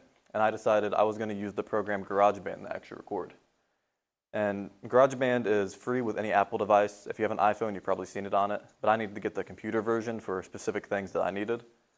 So I used it because it was super easy to use. All the other programs either cost money or they're very complicated. In GarageBand, when you first start it, you have the option of recording with your keyboard. Let's check your computer keyboard to play piano notes. You can use a microphone. And what I did for most of it is just plug my guitar straight into the computer and it records like that. And then there's the drummer I was talking about. Many other producing softwares have extremely complicated menus, and GarageBand is just super simple to use for everyone. So next I had to actually start recording it. I started with guitar and bass, and I already knew exactly how they were going to sound, so getting them done was not hard to do at all. And of course I talked about drums earlier. It took me about a week to get drums completely recorded because I had to manually input exactly what every beat was going to be playing for the entirety of the song. And so I had guitar, bass, and drum done. Next I had to actually start working on vocals. And from the very beginning I knew I did not want to sing that much. I knew I was going to hate hearing myself. I did not want to be recording it. So when I was writing the song originally, I made it a lot more instrumental focused. But I still had some lyrics I had to do. So it took me about a week or two to finally get all of the lyrics out and recorded to where I was happy with listening to it, or I could stand listening to it at least. And so at that point I had everything recorded that I needed, and I had to actually start mixing the song. And to me what mixing meant was just using what GarageBand had, like presets for, so you can see here I had the electric guitar setting, clean guitar, and I used their virtual amp for the clean echoes setting, which is what I use for lead guitar, and as you can imagine, it made the guitar echo. And instead of just using their exact sound, I used the dials here. You can change the levels up and down for low, you can change distortion, super easy for me to use, and instead of just stealing their sound they already had, I could make my own. So I did that for all my different tracks I had. I used one of their sounds and I changed it up to sound exactly how I wanted it in my head. And I did that for all my different tracks and my vocals, and I thought I was done. I didn't think it was going to sound much better than that. It didn't sound great, but it sounded fine. And then I found out about EQ, which is equalization, and that allows you to change specific frequencies up or down in volume. So you can see here, this was a vocal track I had. I turned the lower frequencies down to make it a lot more boomy. And then as it went up, the higher frequencies were up to make it pop out a little bit more. And this made the song sound so much better. I had to do it for all the different tracks again, which took a good bit of time. But after this, the song sounded about 10 times better than it did before. I was a lot happier with listening to it. So of course, during all of this, I faced many different challenges. The first of which being, I had no idea what I was going to write about when I first started. I went through probably 10 different song ideas of just instrumental and 10 different song ideas of what to lyrically write about. In the beginning, I thought about writing a song just about myself, but that felt self-pretentious and I did not enjoy writing about it. So that video I found about optimistic nihilism helped me a lot with writing the lyrics. And of course, I face a problem that many people have where they hate listening to themselves on recordings. And this has been true for my entire life, and hearing myself sing was even worse than just hearing myself talk on a recording. And because of this project, hearing myself on a normal recording now is not nearly as bad, which I'm very happy about. And of course, I had no idea what I was doing when I first started with GarageBand. I went through many different YouTube videos trying to learn how to produce anything. And I got to a point where I could produce it enough, but I got this project done maybe 4 months ago, and in those 4 months, I've learned so many different tools and things that GarageBand has that would have allowed me to get the project done faster and made it sound better. But I'm still happy with how the final product turned out. I think it could always be better, but the way I wrote the instruments and the notes they play, I think were very well. If I were to completely redo this, the song itself would not sound too much different. It'd just be produced better and recorded better. And I'm very happy I've had the opportunity to have a project that would allow me to really use it in my future.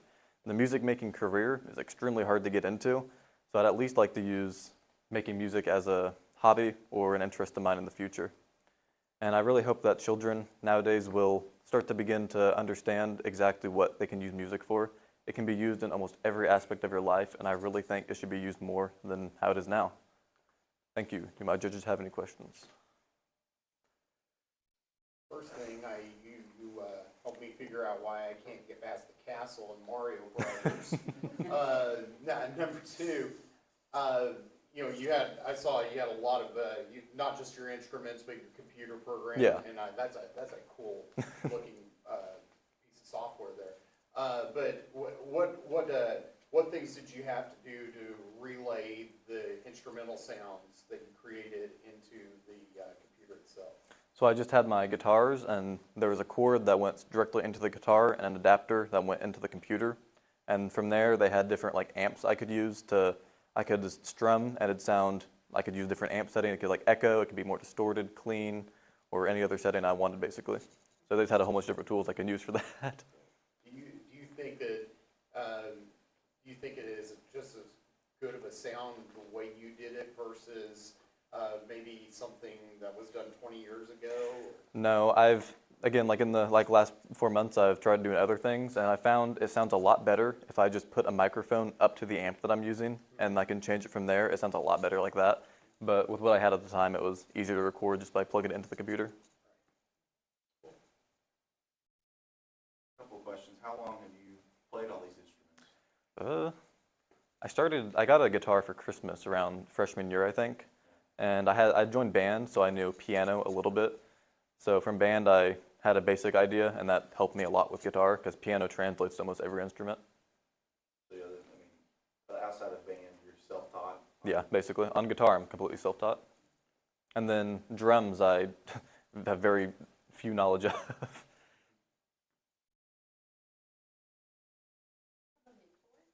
Yes, I had the band director at here at school, the new one, Trevor Turner.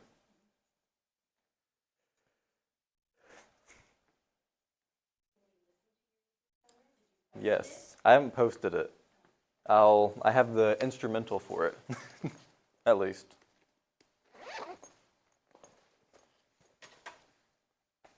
I was going to put it on there, but I didn't have time to. I'll play the first little bit of it.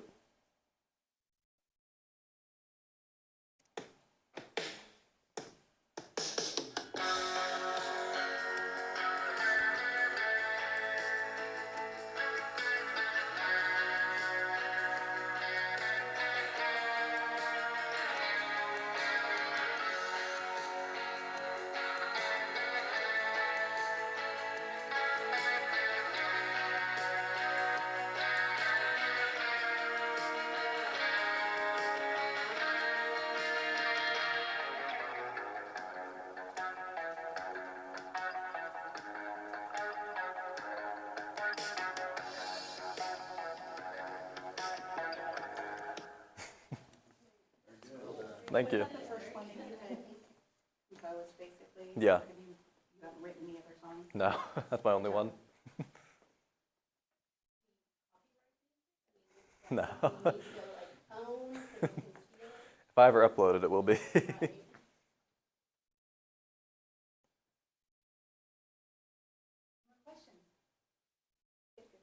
Thank you.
way for forward. Okay. Yeah. Okay. So.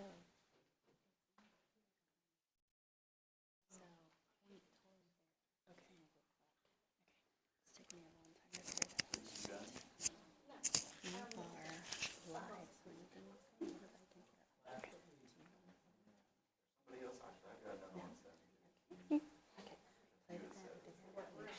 Okay, okay.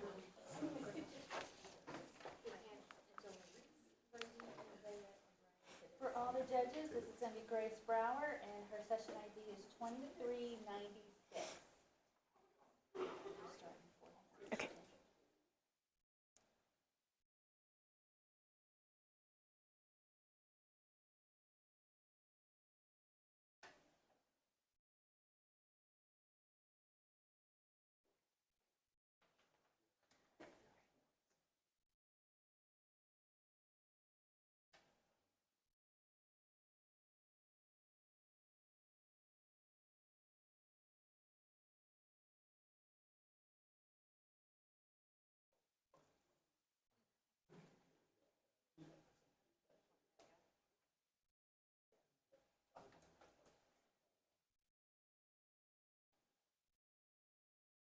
Is my face red?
Are my judges ready? Dance is an inclusionary enterprise. To participate in, one must be thinner than thin, of pleasing form, athletic, and young. Hi, my name is Gracie Brower, and I believe that the dance world is a very dark place, but if we bring these dark things to the light, we can make it a more welcoming environment. My story in dance, I have been a dancer for 11 years now. I've been competing on the stages for 5, and going into my last season, my senior year, I knew I wanted to bring in dance to my senior project because I thought it's such a big part of my life already. Why not make it even bigger? I see dance as a form of therapy. I know I can always go to my dance studio and either dance out my anger, my pain, my sadness, or I can talk to someone at the studio because I've grown so close to them that they're like my family. Dance has been around since the beginning of time. In the beginning years of dance, people used it as a form of worship to whatever God they believed in. People used it as a way to get together as a community and just have fun, or a way to just express themselves and something to do in private. In those years, in the very early times of it, it was a very loose thing. There wasn't a way to do any of it. You just did what you felt like. Throughout the years until now, it has become something that's very structured. There's an exact way to do absolutely everything to a T. I did my research on everything about dance. I thought I knew everything that there was about it since I had been doing it for so long. But going into my research, I realized that I hardly knew anything at all about it other than my personal experiences. Most girls or boys will start at the ages of 2 to 4, and they will go into their last season at the ages of 17 to 19, just like me. Dance comes with lots of physical and mental effects, seeing as, unlike other sports, we dance year-round. We have no off-season. So that means year-round remembering your choreography, putting yourself out on stage to be judged, and going through countless hours a week of dancing. As you can imagine, that's very hard on your body, all of that exertion every day. And it's also very hard on your mind, knowing that you have to compete all the time. We also go through so much discouragement and bullying, seeing as you're going out on a stage, competing against not one team, like other sports, but you are competing against 200 other girls in your category that everyone wants that number 1 spot. And everyone's trying to get there, and they will all tear you down on your way there. My question going into this was, I knew how it affected me, so does it affect everyone the same way? My first interview that I did was with Meredith Pennington, and none of you probably know who that is. Meredith Pennington has created quite a name for herself in the dance industry. She owns a competition and convention. She is also a longtime friend of my dance studio owners. We talked about what things were like back in her day when she was just a regular dancer before she had a name for herself. We talked about the struggles that she went through that were a lot like the things that I've gone through. We also mentioned how she does her work, because she does it in a very unique way. Instead of dancing in front of a large panel of judges in a room full of lots of people, there are only a certain amount of people let in your room to watch you. There's a panel of 3 hand-selected judges, and she listens to all of the recordings that the judges create of your critiques, making sure that you're not being torn down in a way that will hurt you. My product, I knew that since times have modernized and things were changing, that people would much rather see a documentary than read it in an article or a book. They would find it more interesting. The planning of this was the hardest part. You would think it would be easy just to talk to people. It's not. There were a lot of schedule conflicts and things we went through to get to the point. We had to make sure everyone knew their questions. I had my media release forms in, and it was just a very difficult thing to get it ready. But the process itself of creating it was done in a single day. I just sat down with everybody. We did our interviews. We talked about what was okay and not okay to put in the video, what they were comfortable with sharing. And we got a lot done in that one day. My biggest thing was honesty. I wanted people to be honest about how they felt, because some of these questions were not questions that they were going to be speaking nicely about dance. I wanted to know what they felt like was bad about dance, seeing as I wanted to open people's eyes that dance is not just pink and tutus like everybody thinks. I did 6 interviews with my mom, my dance teachers, my studio owner, and Meredith. We talked about very personal things. Dance is a big part of all of our lives, seeing as we're there all the time. We're spending all of this time with each other working on our dances. We got really personal. Some of the things we had to take out of the video because they were not comfortable with sharing. They felt like they didn't want to talk down upon dance. And Miss Tempest is not pictured on this slide, but she will be later. She is our dance studio owner. She had an interesting uprising into our dance studio. Another bad part of the dance world is that it's a very hard thing to continue into adulthood. And our previous owner had left. And so Miss Tempest took over our studio, and she's really held us together. With Miss Tempest, I had several other adult additions into the video, and I feel like they brought some very good insight into not only the girls that are on the stage, but also the people behind the stage who get to see their daughters or their friends' kids go behind the stage when they're crying, when they're excited about how they've done, and when they're really nervous about going onto the stage. I think that brings a good light to how everything is behind the stage. The questions we talked about were things that included how it has affected you mentally, how it has affected us physically. If we think the stigmas around dance are true, there are a lot of stigmas, including the pink and tutus thing. Nobody agreed with that. And the notorious question of should boys dance or not, that was a big topic in my video. A lot of things that were mentioned in this go along with personal injuries, because I know I have friends that have broken tailbones, I've broken ankles. A lot of injuries go along with dance, and that's something that's very skimmed over. And we talked a lot about that. Our motto at the studio is ibuprofen is a girl's best friend. We live by that, and as many of you know, ibuprofen can be very detrimental to the body. It causes chronic pain, ulcers, and many other bad side effects. And ibuprofen is not something that we should live on, but not a lot of people know that dance comes with chronic pain. Another thing that goes with that is lifelong fears. We get these things that we refer to as mental blocks. You go and you hurt yourself doing one thing, and then you never want to do that thing again because you know that it hurt you once, so what are the odds that it will get you hurt again? I didn't have many struggles in this, seeing as it's something that I was really passionate about and really interested in, and it was already such a big part of my life. But the hardest thing about it was scheduling. The time that I filmed this was during sick season at the dance studio. When one of us is sick, we are all sick. And a lot of us were away at competitions. We don't all go to the same places or do them at the same times. So finding time to film this was very difficult. Another big problem was the backgrounds. A dance studio is not a pretty place to film a professional video. There are constant tap dancers in the background, there's very loud music, people yelling, and a dance studio is not a place that you would wear an outfit to be put in a professional video.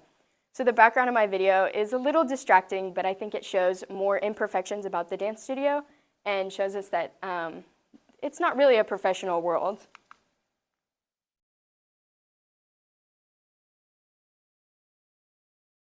Dance is an inclusionary enterprise. To participate in, one must be thin, athletic, and young.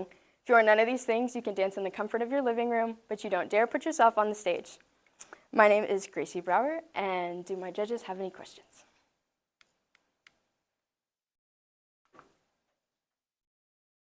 Talk about injuries, or being hurt, I should say. I say injuries coming from sports itself, but have you experienced a few injuries? Many? I have broken both of my ankles. I think we've broken my wrist. I never really went to get it x-rayed because it was in the middle of a competition season, didn't want to have a cast. I've gotten hurt many times, and I know I have fears of getting hurt again all the time.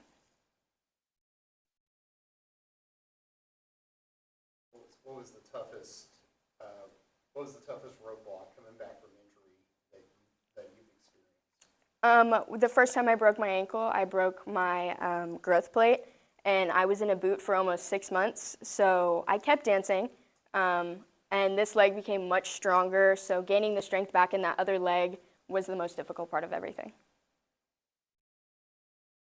The girls that you interviewed, were you surprised by some of their answers? I mean, you haven't such an intensive background in that. Probably, in my mind, I would think that you would have had some knowledge of how they would have responded to some of those questions. Was there any revelations that they brought forward that really took you off guard, or were you pretty well prepared for most of their answers? I was shocked more by the adults that had more interesting things to say. A lot of the girls felt the same way as me. We all think the same way. But the adults had some very interesting opinions that I didn't expect them to have.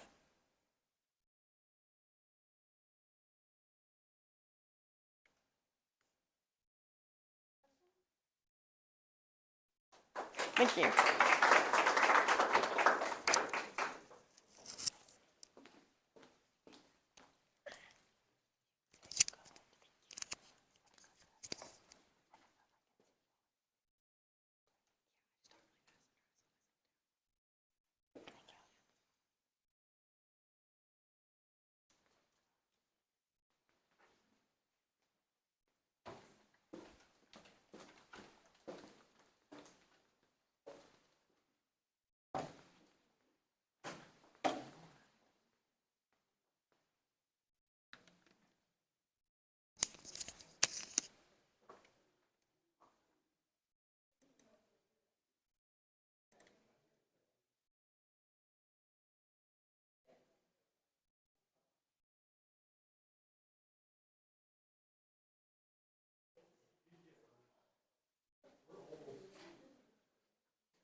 Are my judges ready?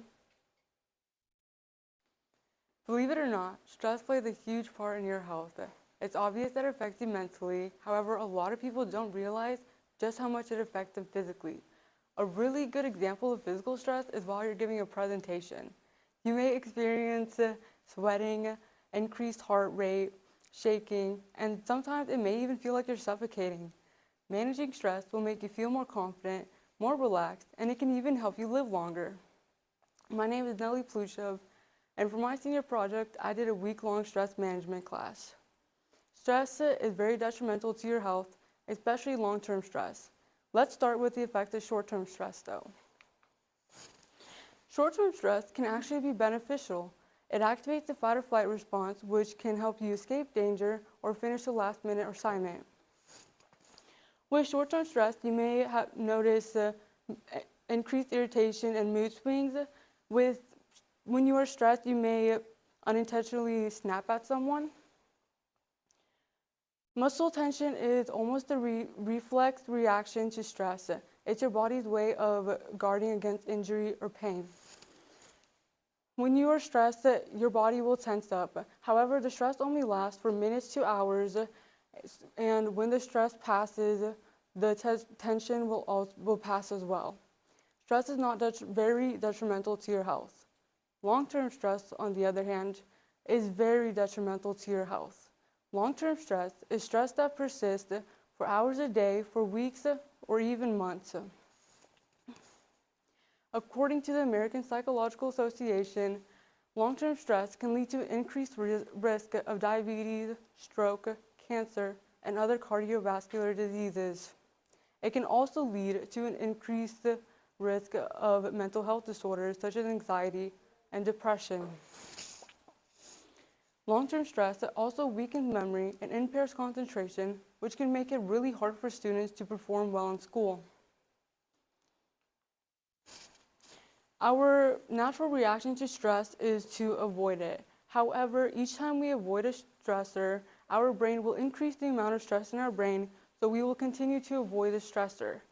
This will make it harder to overcome our fears and deal with our problems. Overeating, oversleeping, and substance use are common ways people cope with stress. However, these do a lot more harm than good. Since stress is a physiological response, yoga is an amazing way to cope with it. Yoga is a practice that combines mindful breathing with mindful movement, so it is amazing at relieving stress. Meditation calms your nervous system and can help you feel more relaxed, and it also improves your mood, which can make it easier to perform better at school. Journaling helps you vent out your emotions, which is very helpful because it can prevent an emotional breakdown. It can also help you notice unhelpful behaviors and patterns such as procrastination, and noticing them is the first step to working on them. And solving these unhelpful behaviors such as procrastination can resolve stress. Small habits such as brushing teeth may not seem that important. However, they are very important because if you don't brush your teeth, you'll have to worry about medical bills, teeth pain, and needing surgery on your teeth. However, these small habits such as meditating, journaling, exercising, and brushing teeth add up. They really build up. So doing them prevents and helps cope with stress. During the beginning of the school year, I got my very first job. It was very exciting. However, between school, work, and my social life, my small self-care habits, such as journaling and meditation, started slipping. I have been journaling and meditating for well over a year now, and they have made a huge improvement in my life. I don't know where I'd be without them. I wanted a space to practice them at school, and I also wanted to give students like me a chance to give meditation and journaling a try and see if it worked for them and improve their performance at school as well. This is why I did my week-long stress management class. In my stress management class, we focused on journaling and meditating. Each class started with a 10-minute journaling exercise. For my first class, I asked them if some days we would have journaling prompts and other days we would freestyle journal. And for our first day, we had a journal prompt. I asked them on a scale of 1 to 5 how they felt, with 1 being very stressed and overwhelmed and 5 being relaxed. I then had them journal about where this stress was coming from. I also talked about the fight or flight response, short-term versus long-term stress, and why meditation and breathing is so important in that class. I ended the class, each class ended with a short breathing exercise or a guided meditation or something like that. And in my first class, I did the 4-7-8 breathing method. It was recommended to me by Missy Lady. She's a middle school counselor here, so some of you may know her. And since learning this method, I have actually put it into practice. I did it right before this presentation, actually. It's very helpful and convenient. It can be done anywhere at any time. All you have to do for it is to breathe in for 4 seconds, hold for 7, and then breathe out for 8. I did this for 2 minutes with my class. On my second class, I did a progressive muscle relaxation. Progressive muscle relaxation is an exercise where you focus on a muscle group, tense it, and then relax it. This helps to release the tension held in that area. We can do a simple one right now. All you do for it is raise your shoulders up to your neck, tense it, and then hold for just 1 second and release. Let's do it one more time. Raise, tense, hold, and release. Just doing this 1 or 2 times, you can feel some of the tension melting away from your shoulders and neck. We did a full body progressive muscle relaxation. This is something I like to do a lot in my free time, and it's very helpful at releasing the tension stored in your body. In my third class, I focused on how we cope with stress. So for my journaling prompt, I asked them, I gave an example of a stressful situation, and I asked them how they would react in that situation. Some common responses to stress are talking back, yelling, rolling eyes, or slamming doors and walking away, which pretty much everyone has done. In my fourth class, I talked about shame, because shame gets stuck in the body a lot like stress does. I also talked about the difference between shame versus guilt. And in my last class, I wanted to focus about external sources. So I talked about the triangle of drama and our roles in social situations. And I did a breathing exercise by Yoga with Adriene. She's the one who got me into meditation and breathing. So I wanted to use her in a couple of my classes. There were a lot of challenges with this presentation. The main one being I have never presented for a full week straight. I did not have strong presentation skills at all, and it gave me a lot of anxiety. So when the time came around for me to do it, I started avoiding anything that had anything to do with the project at all. I'm talking the teacher, the assignments, or anything. However, after I learned that avoiding it was actually causing me more stress, and making me almost physically incapable of doing it, I finally realized that me avoiding it was the issue, and I started practice presenting in Ms. Martin's room, and Ms. Martin's my mentor, and I finally got it out of the way. I have learned so many things with this project, one of them being new breathing exercises, and I learned that doing a short breathing exercise before a presentation can help you speak slower, fidget less, be more confident, and give an overall better presentation. Thank you. Do my judges have any questions? Yes. So there was actually, it varied. The first class was pretty small. It was just the kids and Miss Martin's bear time at that time. But in the second class, we did an all call. and we got a bunch of new people, which is why I did a recap in the second class. And then on average, there was about 15 to 20 people in each class after the second class. Were some kids able to notice a difference? Yes, I believe so. I know some of them were actually my friends that attended the class, and they still practice some of the breathing exercises that I taught them. Were very many of the other kids familiar with meditation? No, I was actually surprised how many of them just have never tried meditation at all. And some of them actually thought that meditation was kind of like a hippie thing, and just like weren't very open to it, but they did still participate in my class. That's something that, when thinking of meditation, I kind of do. And so what's your example of meditation? When you said you prompted meditation, Oh, what does that even look like? prompted meditation? Meditation, you said you had, I don't know, I think you said you prompted some meditation. Are you talking about the journal prompt where I talked about coping mechanisms to stress? Yeah, the journal prompt example was a simple one. It was, say your mom told you to go clean your room instead, because say you wanted to go hang out with your friends, but your mom said you can't because your room isn't clean, so she tells you to go clean your room. How do you react to that? You may get mad at her, yell at her, slam your door at her, and walk away screaming. Or what other responses, like do you roll your eyes at her? That was the example I used for that one. When you did your meditation, was it mostly you were focusing on the breathing? Mm-hmm. Is that what meditation Yes. is? How long did it take you to get comfortable with meditation? A while actually. I started with yoga because I was sore a lot.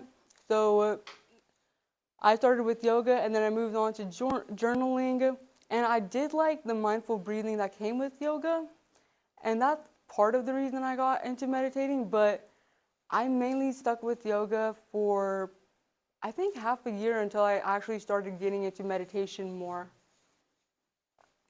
But it took me maybe 3 months to get really comfortable with meditation, and then I became so comfortable with it, I craved it. So I would get up in the morning and be like, man, I want to meditate right now. So I just get up and meditate for 5 minutes. It's fun to have a presentation that you can actually practice. Yes. See how you seem calm. Thank you, yes.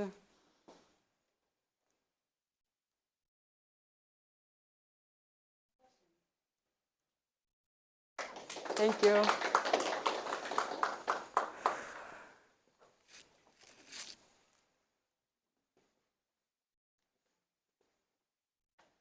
Do I just leave or? No? Well, hang on, let me take this. Oh, right. Forgot about that. Thank you so much. Just have a good day. You did great, sis.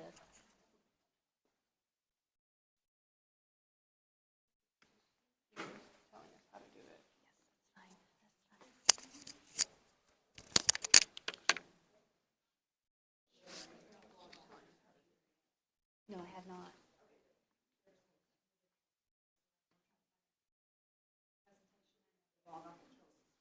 Oh, no, that'd be great, yeah. Okay.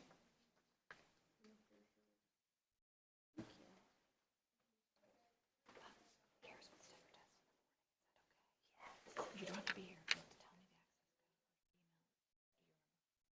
the access. Brody. Schmedeke? Yeah. Oh, you're kidding. They can log off now because We're going to, okay, so you can log off. We can log off. Okay. Okay, capital S. Yeah. Okay, you're welcome. He did the test and he's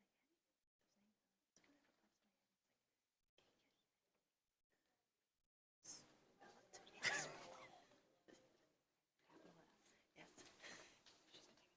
Okay, all right.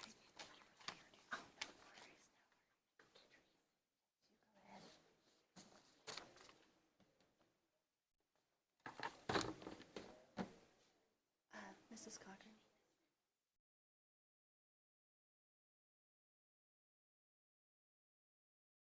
Do I need to take the computers? No, we come get them. And I take this to Miss Amanda.